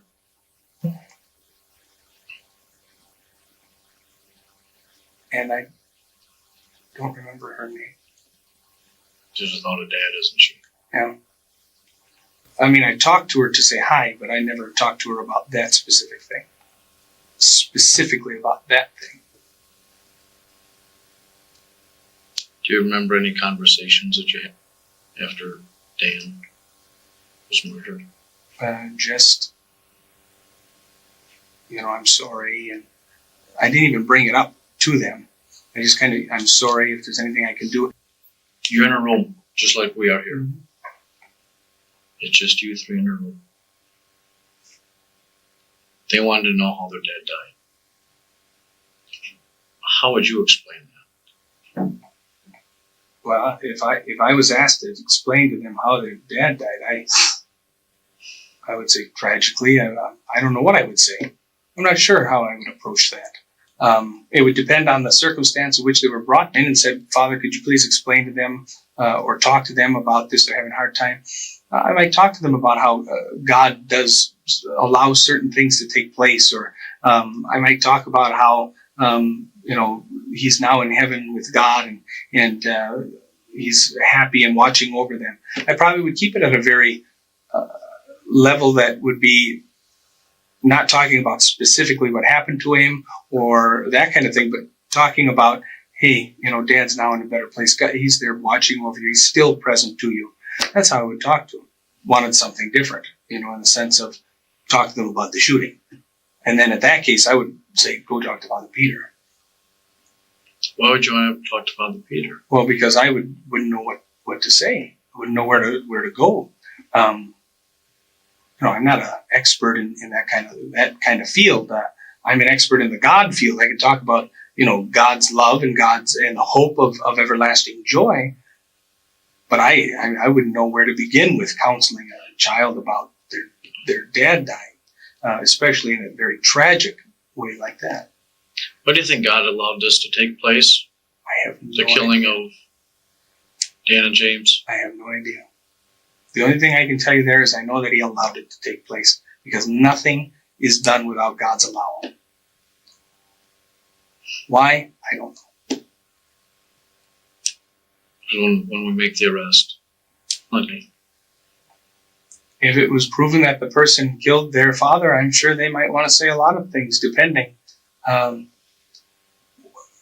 What kind of mixed emotions they have. If I were them, I'd explode. I'd be angry. I'd say, now, what the heck's wrong? Why did you do that? You'd probably want to ask questions. Why did that happen? Why did you do that? Why did you take my dad away from me? those kind of things. Who's the angriest you've ever? Who's the person that made you the most angriest? I think the most angry I've ever been is at a particular group of women at Hudson who did all that they could do to get rid of me and to get rid of Father Peter from the parish, and were underhanded and just mean-spirited. These are just women who had their children at the school, have her children at school. She wasn't part of that circle of people. Did she ever have her children in the school? She might have before I got there, but not when I was there. Not when you were there. No, Were they in the public school? They were in the public school, and I believe CCD. I find it curious that you're quite willing to tell us your faults in some areas, such as lack of social skill or desirability or adaptability or whatever it is, or basically. I just am perplexed then, realizing that. Okay. Well, before I go there, and then, for instance, your hesitancy or your nervousness or whatever else, though it's frankly it's the part of your trade, okay, to console Jenny and the children and whatever else, but you were nervous at the bits and pieces up there, okay. Why in the devil then would you take the risk of counseling a boy on sexual matters, etc., when you don't have those kinds of skills? That is just stupid. He came to me with that particular problem, and so that is, in that realm, I felt competent. Okay. I didn't feel competent in the other realms. Yeah. Is that a handicap in your profession? It's a major handicap in my profession, and I think that a lot of people would tell you that he's a little handicapped in that area. He doesn't like to go running out there and be the first one to be on the scene, kind of thing. I like to step back and watch what's going on. I get nervous about how will I come across to the person? How will the person read what I'm saying, or what will the person, am I going to screw up? That's the biggest thing. Will I screw this up? Am I going to say something that's going to cause this person more grief than they already have? And I don't want to go there. Okay. My next question is this, and it's a judgment question. Think about it carefully. Okay? It's a trap. Not really, but it's loaded. I hear you talk about nervous bits and pieces and all this kind of stuff. Okay? You're on the inside of you. I'm not. I don't know what you're thinking. Okay? But when I listen to you, okay, I see less nervous as in anxiety, anger, all this emotional kind of stuff. I really see it coming down to kind of like power issues that you don't want to be made a fool of. No, because I really have been made a fool, and I don't like it. But I've had that happen, and that's not what. No, I don't want to be accused of something that I did not do. Sure, I don't well, understand the value is that it's stuff. I got stuff, Okay. In a certain respect, the people that I hung around with, even in the Hudson area, plus my own family, and guns are kind of a prestige. People take note. Oh, look at that! That's a nice looking piece. You see yourself as a regular guy. I do. I think I do. I mean, I see myself as a person who likes to hang around with regular people, drink regular stuff, and You see yourself, though, when you look in the mirror, do you see you rather than this? Oh yes, I see a sinner. Okay. And that I don't say flippantly. I really mean that. When I look into the mirror, I'm very clear who I am, and I know that I'm a very weak man. Prick me, I'll bleed. And I tell the people that all the time. I'm not beyond reproach. They hear that in homilies over and over again. And you said yes. Okay. My question is, because in many other religions that I happen to know, once if you confess your sins, God takes that on, and so therefore you don't have any guilt. And I was wondering if that was still true here. I don't believe that to be really true. Okay. I'm not a psychologist, but I believe that there's consequences that are always there. What you did is always in your mind. And even though you know God has forgiven you, you still have to learn to forgive yourself or receive forgiveness from those that you've harmed. I got a question relating to the car that you drive. Here's what's going on in plain speak. The detectives are pinning him to stuff people can actually verify. Did he have a beard?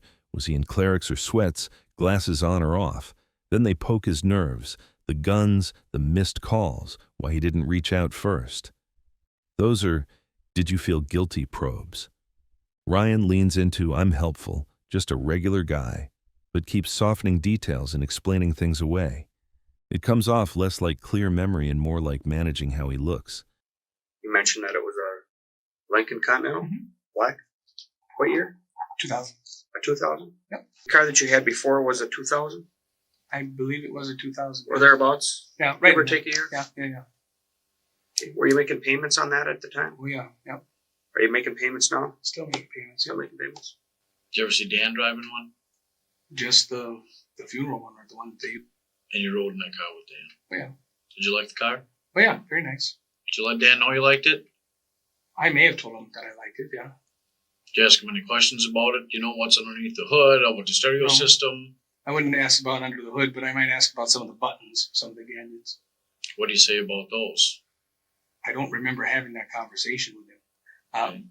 Most of the time when I was in that car with him, if I would have said, oh, this is a nice car, the conversation would always come back to who was in the car with us, or, you know, what we were going to do when we got out to the graveside. Okay. Is that the lead car then? I Normally if the funeral director and the priest are in the processional? Yeah. Is It would that be usually it would be the lead car, and then I believe the hearse is right behind. Okay. Who else would ride in that car with you guys?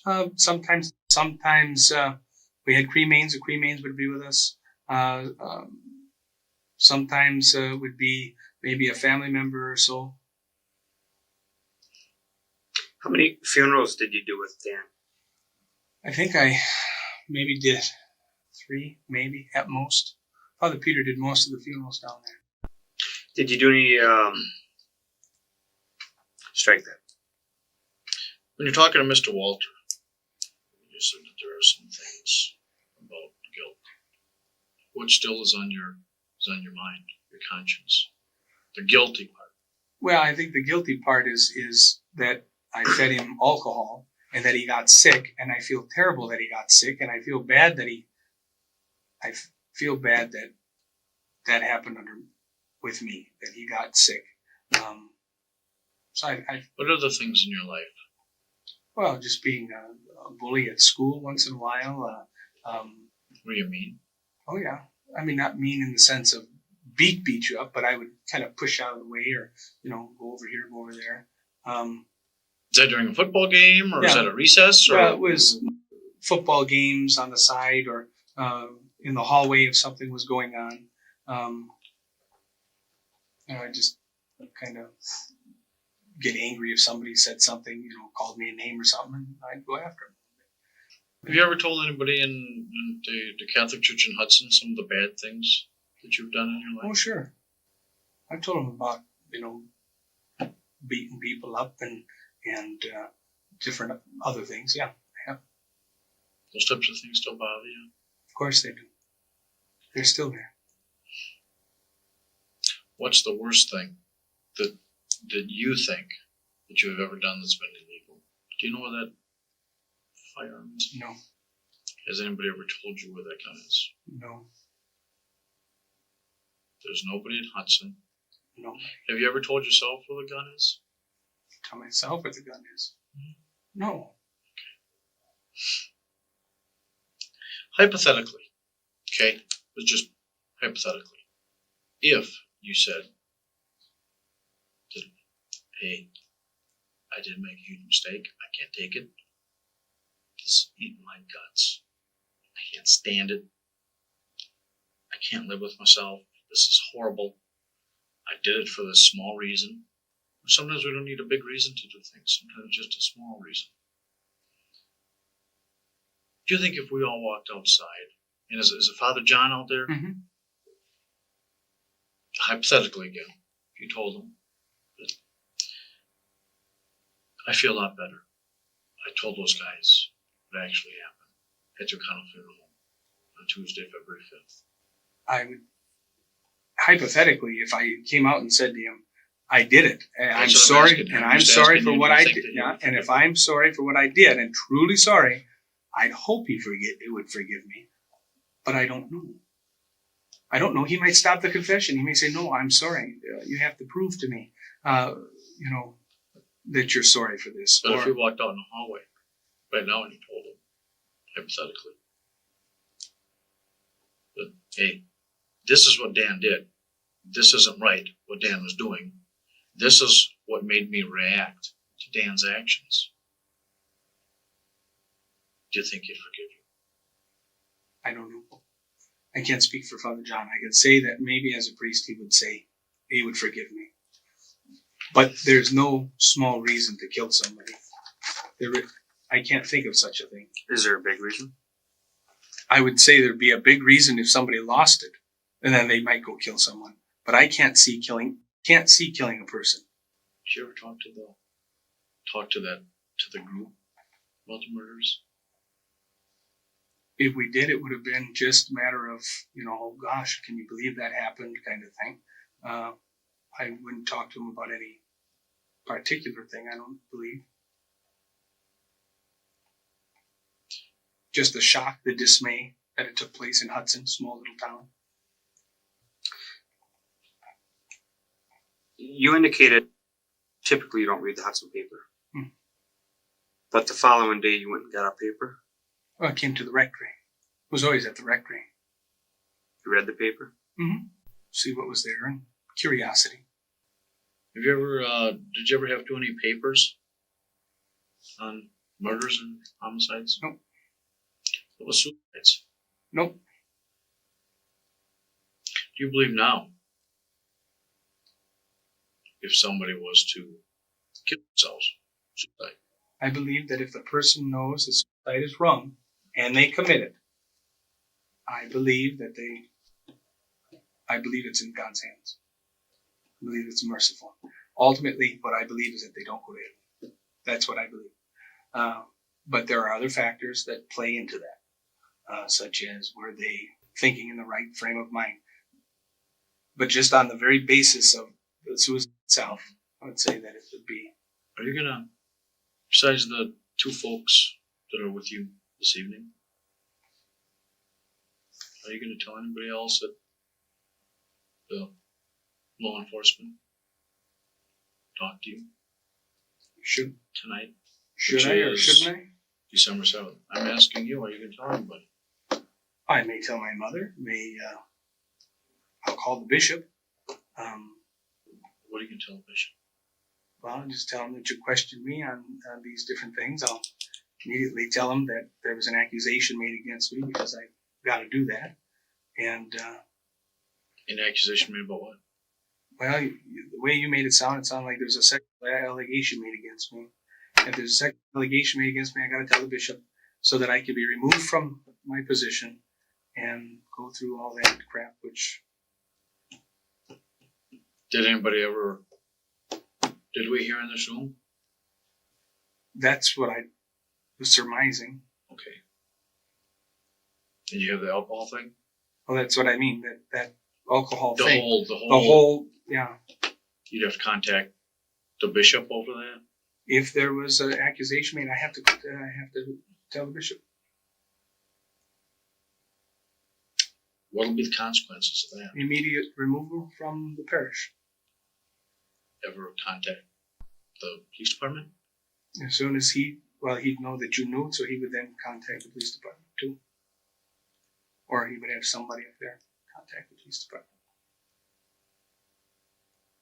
This drinking problem with the minors. Is that a really big issue? I think it's a big issue. I mean, you pointed out, I know it was wrong. I knew it was wrong. I sat there and I look at it back now and I see it's wrong. I see that it was really dumb. I do. I just, you want to fit in. You want to make them all. You're having a hard time identifying with yourself and with them. Well, it's hard to get them to understand that you want to help them and to identify with them in such a way that they don't feel like, oh gosh, Father, he's scared of Father, or there's a balance between respect and fear. And I don't like it when they fear people. I never feared my pastors, and I never feared anybody. I mean, in that, and so I don't want them to fear me. And yet I see more and more this greater and greater fear taking place. So you think, well, if I look like the kids, or if I try to kind of be like the kids, if I kind of talk like, I even went out and bought stupid DVDs, Backstreet Boys, and I forget who else. But anyway, to try to make them feel like Father was somebody who cared about them, and that Father really wanted to help them, because the older priests are just that. They're older and they're so far away, and I don't want that to be the stereotype. And so I do something thinking, oh, this is harmless. And then when you look at it, even 2 days later, you go, oh my God, what did I do? You shouldn't have done that. That wasn't right. Don't do that. But it continued to happen, didn't it? Well, because I didn't think about it until all of a sudden, a couple of times after, I'm like, oh boy, oh boy, oh boy. In fact, and he puked and all that. That was it. That was it. I quit doing it. You ask him, there was no more. That was done. Because I realized this danger alert that went up, oh, danger, danger. You're going to get in trouble for this. But also that it wasn't right. And I knew that. I knew that. And so that's, God, I love it. All the alcohol that you fed these, other than being in the city of Hudson, did you ever take any trips with them? Did you ever take... Go hunting. That was... Do I have that? Oh, I don't know what I do. Okay.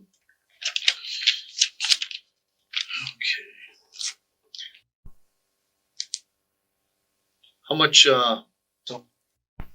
16, 17, and drink, except with his parents. Okay. So when you came up here to hunt and visit your parents? We didn't drink nothing. Okay. How about the other gentleman? Who else did you bring up? Okay. And he liked beer and wine, if my notes serve me correct. That's what he drank. Yeah. Okay. How much drink when you guys were on that trip? He didn't drink anything to my... So all the drinking that was done was at the rectory in the city of Hudson? Or at the houses of those family members.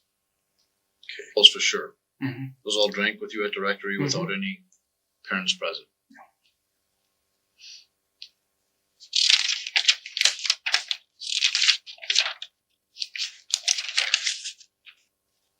If you were in law enforcement, you were in our positions. Next, with the investigation of the homicide of O'Connell and Ellison. Dan and James, they're dead. They're gone. Somebody did it. We're trying to find out the person responsible.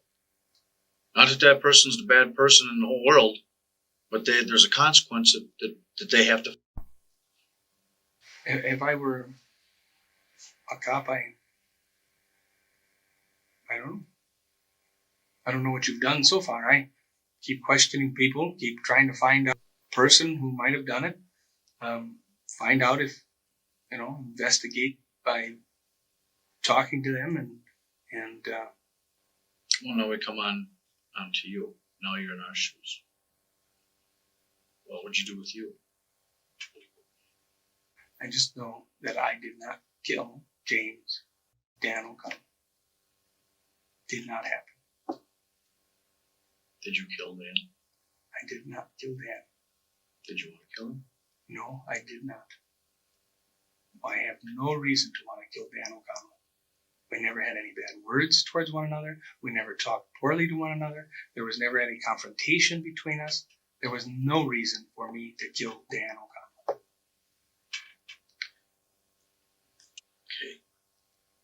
He came to our police department. Mm-hmm. We had a nice visit. Do you recall? What do you recall was your conversation about the homicides in Hudson with? No idea. You talked to him. I'm sure I talked to him. He does not like me for one particular reason. You can ask anyone in town. Give me the reason. I was her counselor. And you can ask Father Peter, you can ask all of them. He was. What's his way? He accused me This of isn't- having this an affair isn't- with her. And Obviously, when Sean and I were up there, we told you that this, stays with us. Or anything else, it would have to be up. Obviously, we have to write reports, with everybody that's involved in the investigation, and other reports that may come into play from this investigation, and that sort of thing. It isn't here. We don't go run out the door and go to the Lady Smith Journal or whatever they call it. That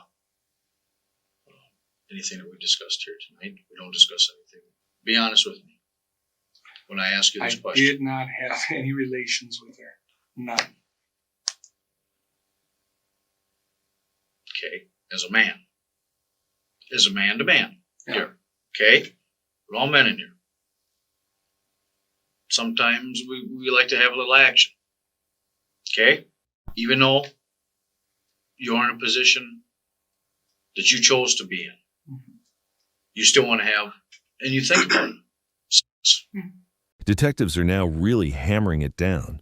They focus on the timeline and non-public details to trigger slips. Ryan denies, but offers to help while managing risk. He self-brands as a regular guy, then admits a 9mm Browning in his trunk and having shown a .44 before, leakage about means. Why would a priest have a gun, though? Post-interview, illegal images on his computer nuke credibility and suggest a fear of exposure motive. Peter said that they had marriage troubles. That's all I know. Did he say what? He didn't Types? say what types. He just said that he had counseled them. And Did it sound significant? well, if he had to counsel them, yeah, I would consider that significant right away. Just anybody, priest, especially, Father Peter in particular, being he knows everybody, he's around town. I would say that would be significant in the sense that they want help with something. Do you have any guns on your person right now? No. Do you have any guns in your car? Trunk? Well, I have a gun in the trunk because I actually had it under the seat and then throw it into the trunk when I get to town. What kind of gun is that? It's a 9mm. Okay. Browning, so one I always put under the seat. You got that 44. Well, I've only, That's a big gun. yeah, I've only taken that one time, and that was to a priest retreat to show one of the priests. But the Browning is the one that always would be put underneath there, and it's always separated. The clip is always separated from the gun itself.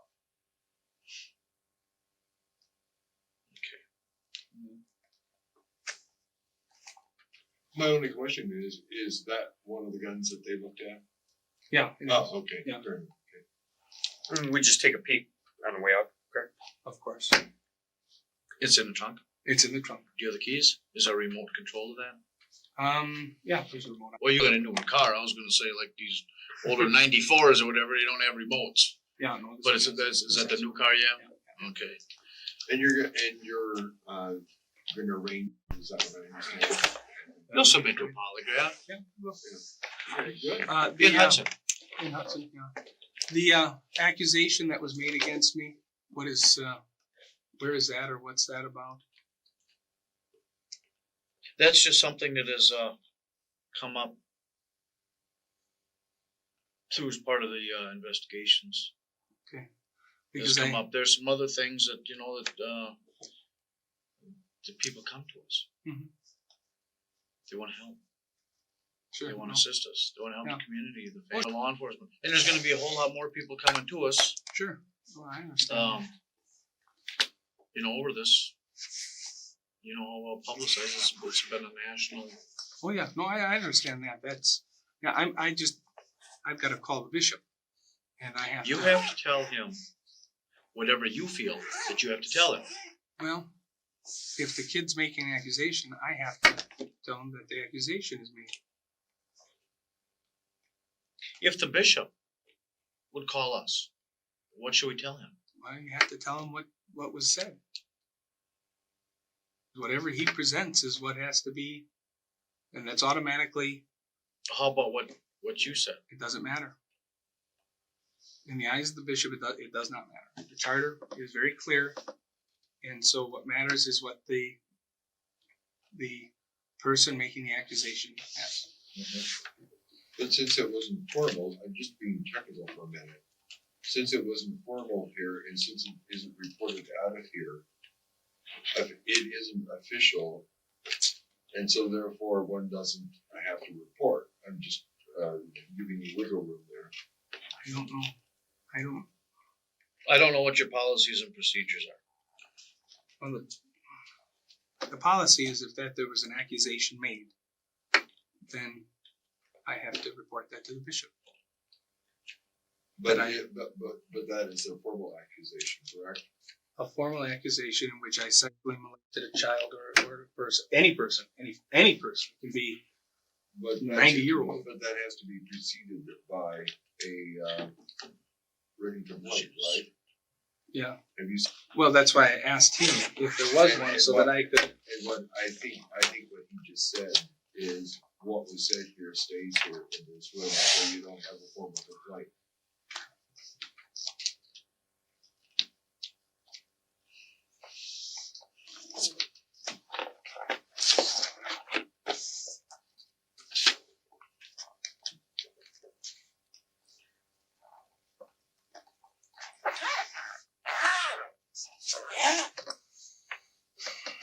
We are not at this time reporting this, correct? To the diocese? Or are No, we? it's under investigation. And that's why when we asked you about it, Tess, what was going on during that time frame. So you're preliminary to an actual decision, is that what I'm hearing from you? Yes. Okay. Which therefore is not like that. What year is your car? Is it a 2000? I believe, yeah, it's a 2000. What's the make again? Lincoln Continental. Geez, it must- I know, or something. Jeez, before there's a big rig like that. Wisconsin plates. Yep. And where is it presently parked? Right out here. Just outside the government center? Yeah, right now.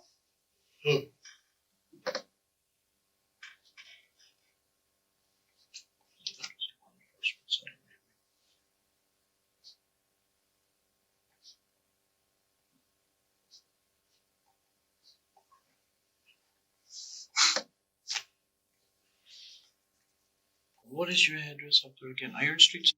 Iron Street.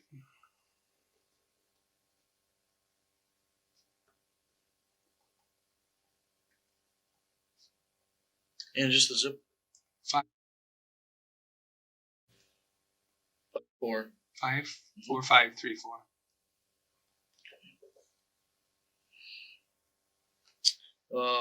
This is our permission to search form to go inside your trunk, which you gave us. Let's go ahead and read this. I have to leave this blank unless you know what your license plate number is. So I don't know what it is. I don't either. But if that's true, what I've handwritten in here, and it's already been pre-printed. If that's true, we'd have you sign down there where it says signature, and then we'll be on our way unless you can think of any other questions that you'd have with us.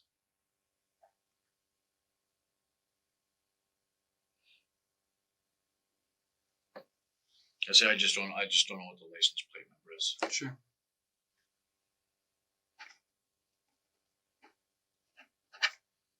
You ain't part doctor? Huh? Right. We will not be speaking to these people out here about anything. If you want to say hey, it's going to snow soon or about the weather. Otherwise, the confines of this room. We don't say nothing, and if she asks, we don't say. I guess I would probably Just what Sean said.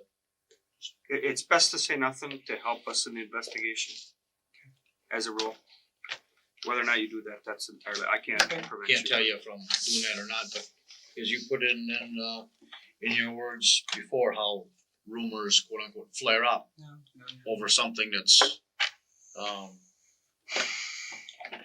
If I read you correctly, you're still consternated about the bishop and what to do. You're good. Sure is. he's good. He's good. He's good. You're giving that away. Uh-huh. You don't quite understand the predicament I'm in. Only Why one don't you- thing I why don't love you sit above on all it? thing else. That's being a priest. And it's the only thing I've ever wanted. And one accusation, whether it's proven or unproven, doesn't matter. Bishop automatically removes you. You're disgraced. And Why is that? because of all the problems that's been out there. Yeah, but what if Yeah, I said, but if it's what if I said Father Peter brushed up against me? Would you be Guess gone? what? You'd be gone. Boy, that's Or pretty what if severe. I said That's not Father like- that's not DeBruzy like did the legal system. There's a problem there. And I don't know why action hasn't been taken, but I don't know why. Something's not right in that part. But the charter that was just published is very clear, and we are following it to the letter. I know that you've talked with who's Father. She called me, and mother was not going to do that. So pat her on the butt, but she just doesn't want to deal with that. So, but no. So I am. Yeah. I won't sleep, but it'll be hot. do we need to take you to a psych ward or? No. Are you all right? No, I'm You sure? fine. Sure. It's just no, I'm positive. It's Because just, I want to tell you something. If you want help, no. I'm not. this guy should. I'm not looking at you as a priest. Don't look at me as law enforcement, man to man. No, I'm Okay. fine. It's just a matter. Are I you gotta. sure that? Because right now there's got to be about a bazillion things racing through your mind. Oh, there's If there one is thing. something that we can help you with, now's be the time, because we do have some folks up here that we know that if you want to go speak to somebody, Yeah, no, you know, or anything like that. It's a matter of dealing with You're the done. bishop, just talking to the bishop. That's all. I just wouldn't tell him. Oh gosh, I can't think it. I'm really honest. That makes my gut kind of turn. Tell him because it's not been formalized. You wait till it's formalized. But under the law, I'm a mandatory reporter and all these other things. And we just had a session on this. Yeah. All I can say is that when we were up here investigating, of course, the double homicide, and other things that do come in during the course of this, you know, like we've told you before, we've talked to over 1,900 people. That's a lot of people. Yep. You hear a lot of things. Yep. Lots of things. I know, but And from there, you know, it's kind of our responsibility, you know. I understand. I'm not To holding ask you. anything against you guys. I'm not saying That's not what that I'm doing. anybody. At this point, I'm not saying that anybody wants you arrested. But even if the I'm saying that accusation is made, somebody came forward and with what that. yeah, and what I'm saying though is, if they came arrested or not, that But if he just came in and said, "Well, I just want this on file in case if it's ever needed for the future," just put it that way. I think we're splitting I'm just hairs and it makes I'm my just guts laying just that. churn. Okay, I'm just laying that in your hands. It gives you choices. Okay, You do with it what you want. I'll tell you this. I'll guarantee you, we are not going to leave here. Oh, You all right? Oh, We're it's gonna. the back. We're not going to leave here. Go back home tomorrow morning. After we get done with our 5-mile jog, go up and call the bishop and say, "Hey, guess what? We talked to Father Ryan last night. You know what he said? That's not happening, Ryan. I That's know, not happening." But the point is that I feel like I would be. We I'm are gonna have not- to- we are I'm not- gonna have to just think about it. We are not calling him. Again, it's not a matter of that though. It's a matter of. It's more of a moral issue. This person said this, therefore. Do you see what I'm saying? Yep. It's not a matter of tattletaling on me or anything. It's a matter of, am I going to have the integrity to tell the bishop? You see? No, I understand. If he wants to call us, if you do decide, and we don't care what you do. If you do, and he wants to call us, right now it's we're not actively working. You know, I'll tell you. Or The only thing I There's nothing ever to- wanted to be was a priest. You don't know how damn hard. It's a hell of No, a no, lot of It's what I responsibility. wanted. And so for one person to make those, I feared that something like that would. And you know, you put yourself in those stupid positions, and you don't think about what you're doing because you think you're helping somebody out. And can you talk to another priest? no, because that's an automatic mandatory report. That is. I talked to this guy. Is He's got to there a- immediately go up and. I guess the only thing I can say is I won't go babble on, and I'm not gonna. But what I told you before, okay. Assuming that he wanted or they wanted to just come forward, like I said before, have a report on file in case there's anything that would come up in the future involving you. And if that's done, okay, we are not going to be calling. Obviously, if somebody had already called the bishop, okay, and I'd be complainants, then you'd have been removed. So you know probably that hasn't happened. Well, again, And you know damn well that we haven't done it. but We have been more it's not honest. about the complaint. It's about I know of a complaint. So what's my responsibility now? That's where I'm at. Do you see what I'm saying? It's not. Wonder if, okay, throw aside the part about laying on the bed. Okay, throw that aside. Okay, that just boils down to a little beer and a little wine.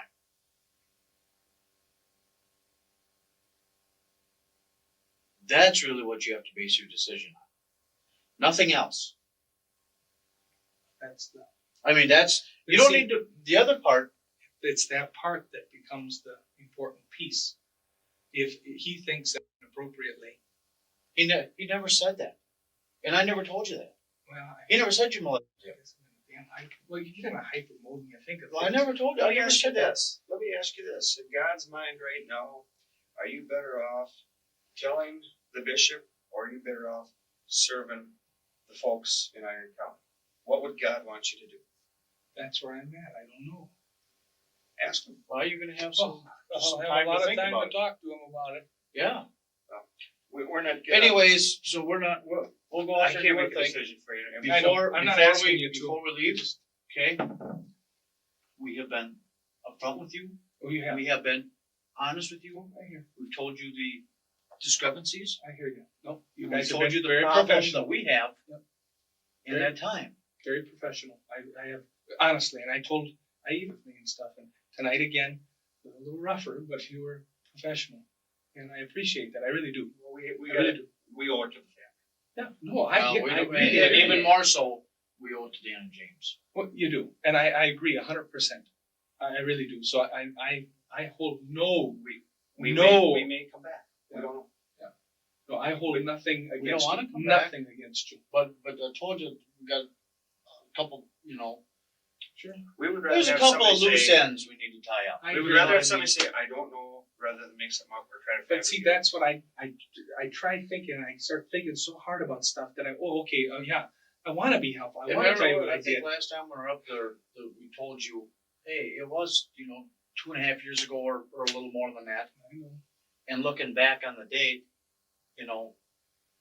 but I was exactly just what was happened trying when. to remember, and I know that I went down those roads, and I don't know how many times I went down those roads, but I know I went down those roads, and I don't know where I was between 12:30 and 3 o'clock, other than to say that I was up. I know the tobacco shop. For Let me sure. ask you one question, an honest question, and you can even ask it of me.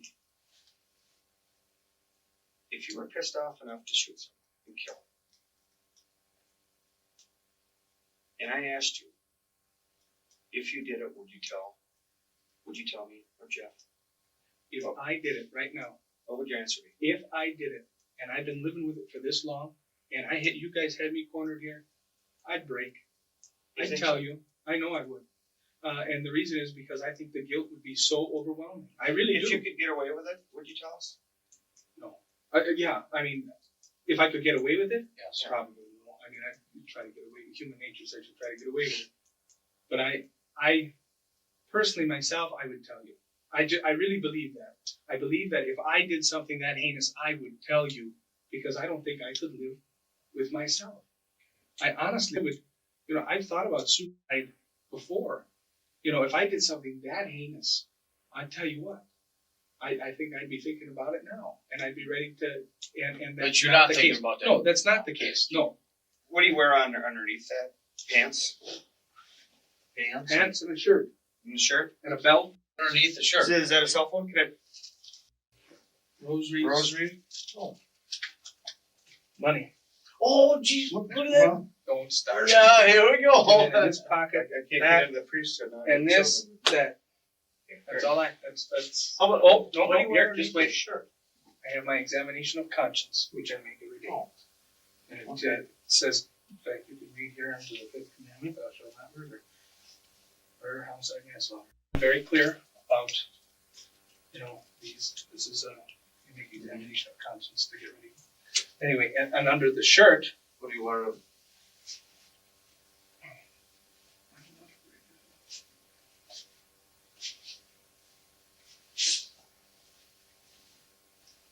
Do you wear that same cleric during mass? What does it ever get gets very warm. warm? And then I break out. But it gets What did warm. they call the havocs? It's a cassock. A cassock. A cassock. Cassock? You call it cassock or cleric? It's cleric if I have just like Father John has on, that's a cleric. But this is a cassock, Cassock. which a cleric can wear. And what did the nuns wear? Habit. I wear this underneath there, Oh. which is Our Lady of Our Lady of Mount Carmel, and these are the medals, just different ones. I had one of those okay. for First Communion. Oh, you did? That's where I had mine from. It wasn't until And I kept that thing for years, and I loved Did you really? it. Yep. I wore that Oh. thing through high school. oh Very, really? very. The only time I took it off was when I played sports. That's the only time I took had it a off too. cross that I wore in high school, except for sports. Yeah, they wouldn't let us wear them. That's why I Actually, took you them know what? When I was a freshman, early part of high school, going up, I wanted to be a pastor. off. Oh really? I'm not sure. Yeah, Yeah. I really did. Now you may think differently, but no. I know I things change. So, but that's That's how how he even eats for that long. Oh. I think you need to go to confession. I'm gonna confession. I don't know if he's got that much time. Father Ryan, we do appreciate, we apologize for the inconvenience, but No, I understand. we have a job. I understand. We have to get this. I really do understand. I We have hope to you. get this. I hope you understand. I The thing understand. is that make sure that when we talk to everybody, and there's nobody in this world that's going to understand how much time Sean and I and the different things that we have ever done on this case. I understand. We don't want to offend anybody, but yet we are still going to do our jobs. And if it does offend that, or somebody takes it offensive, too bad. Too bad. Right. I tell you, I'm And nervous about. I'm nervous about being questioned. I think anybody is. But Sure. I'm upset Sure. that there's a young man who thinks that I hurt him. That bothers me a little bit. I tell you. If you did, and if he thinks are two different things. Okay. I didn't intend it. I don't understand that, how an accusation. Thank you very much. Yep.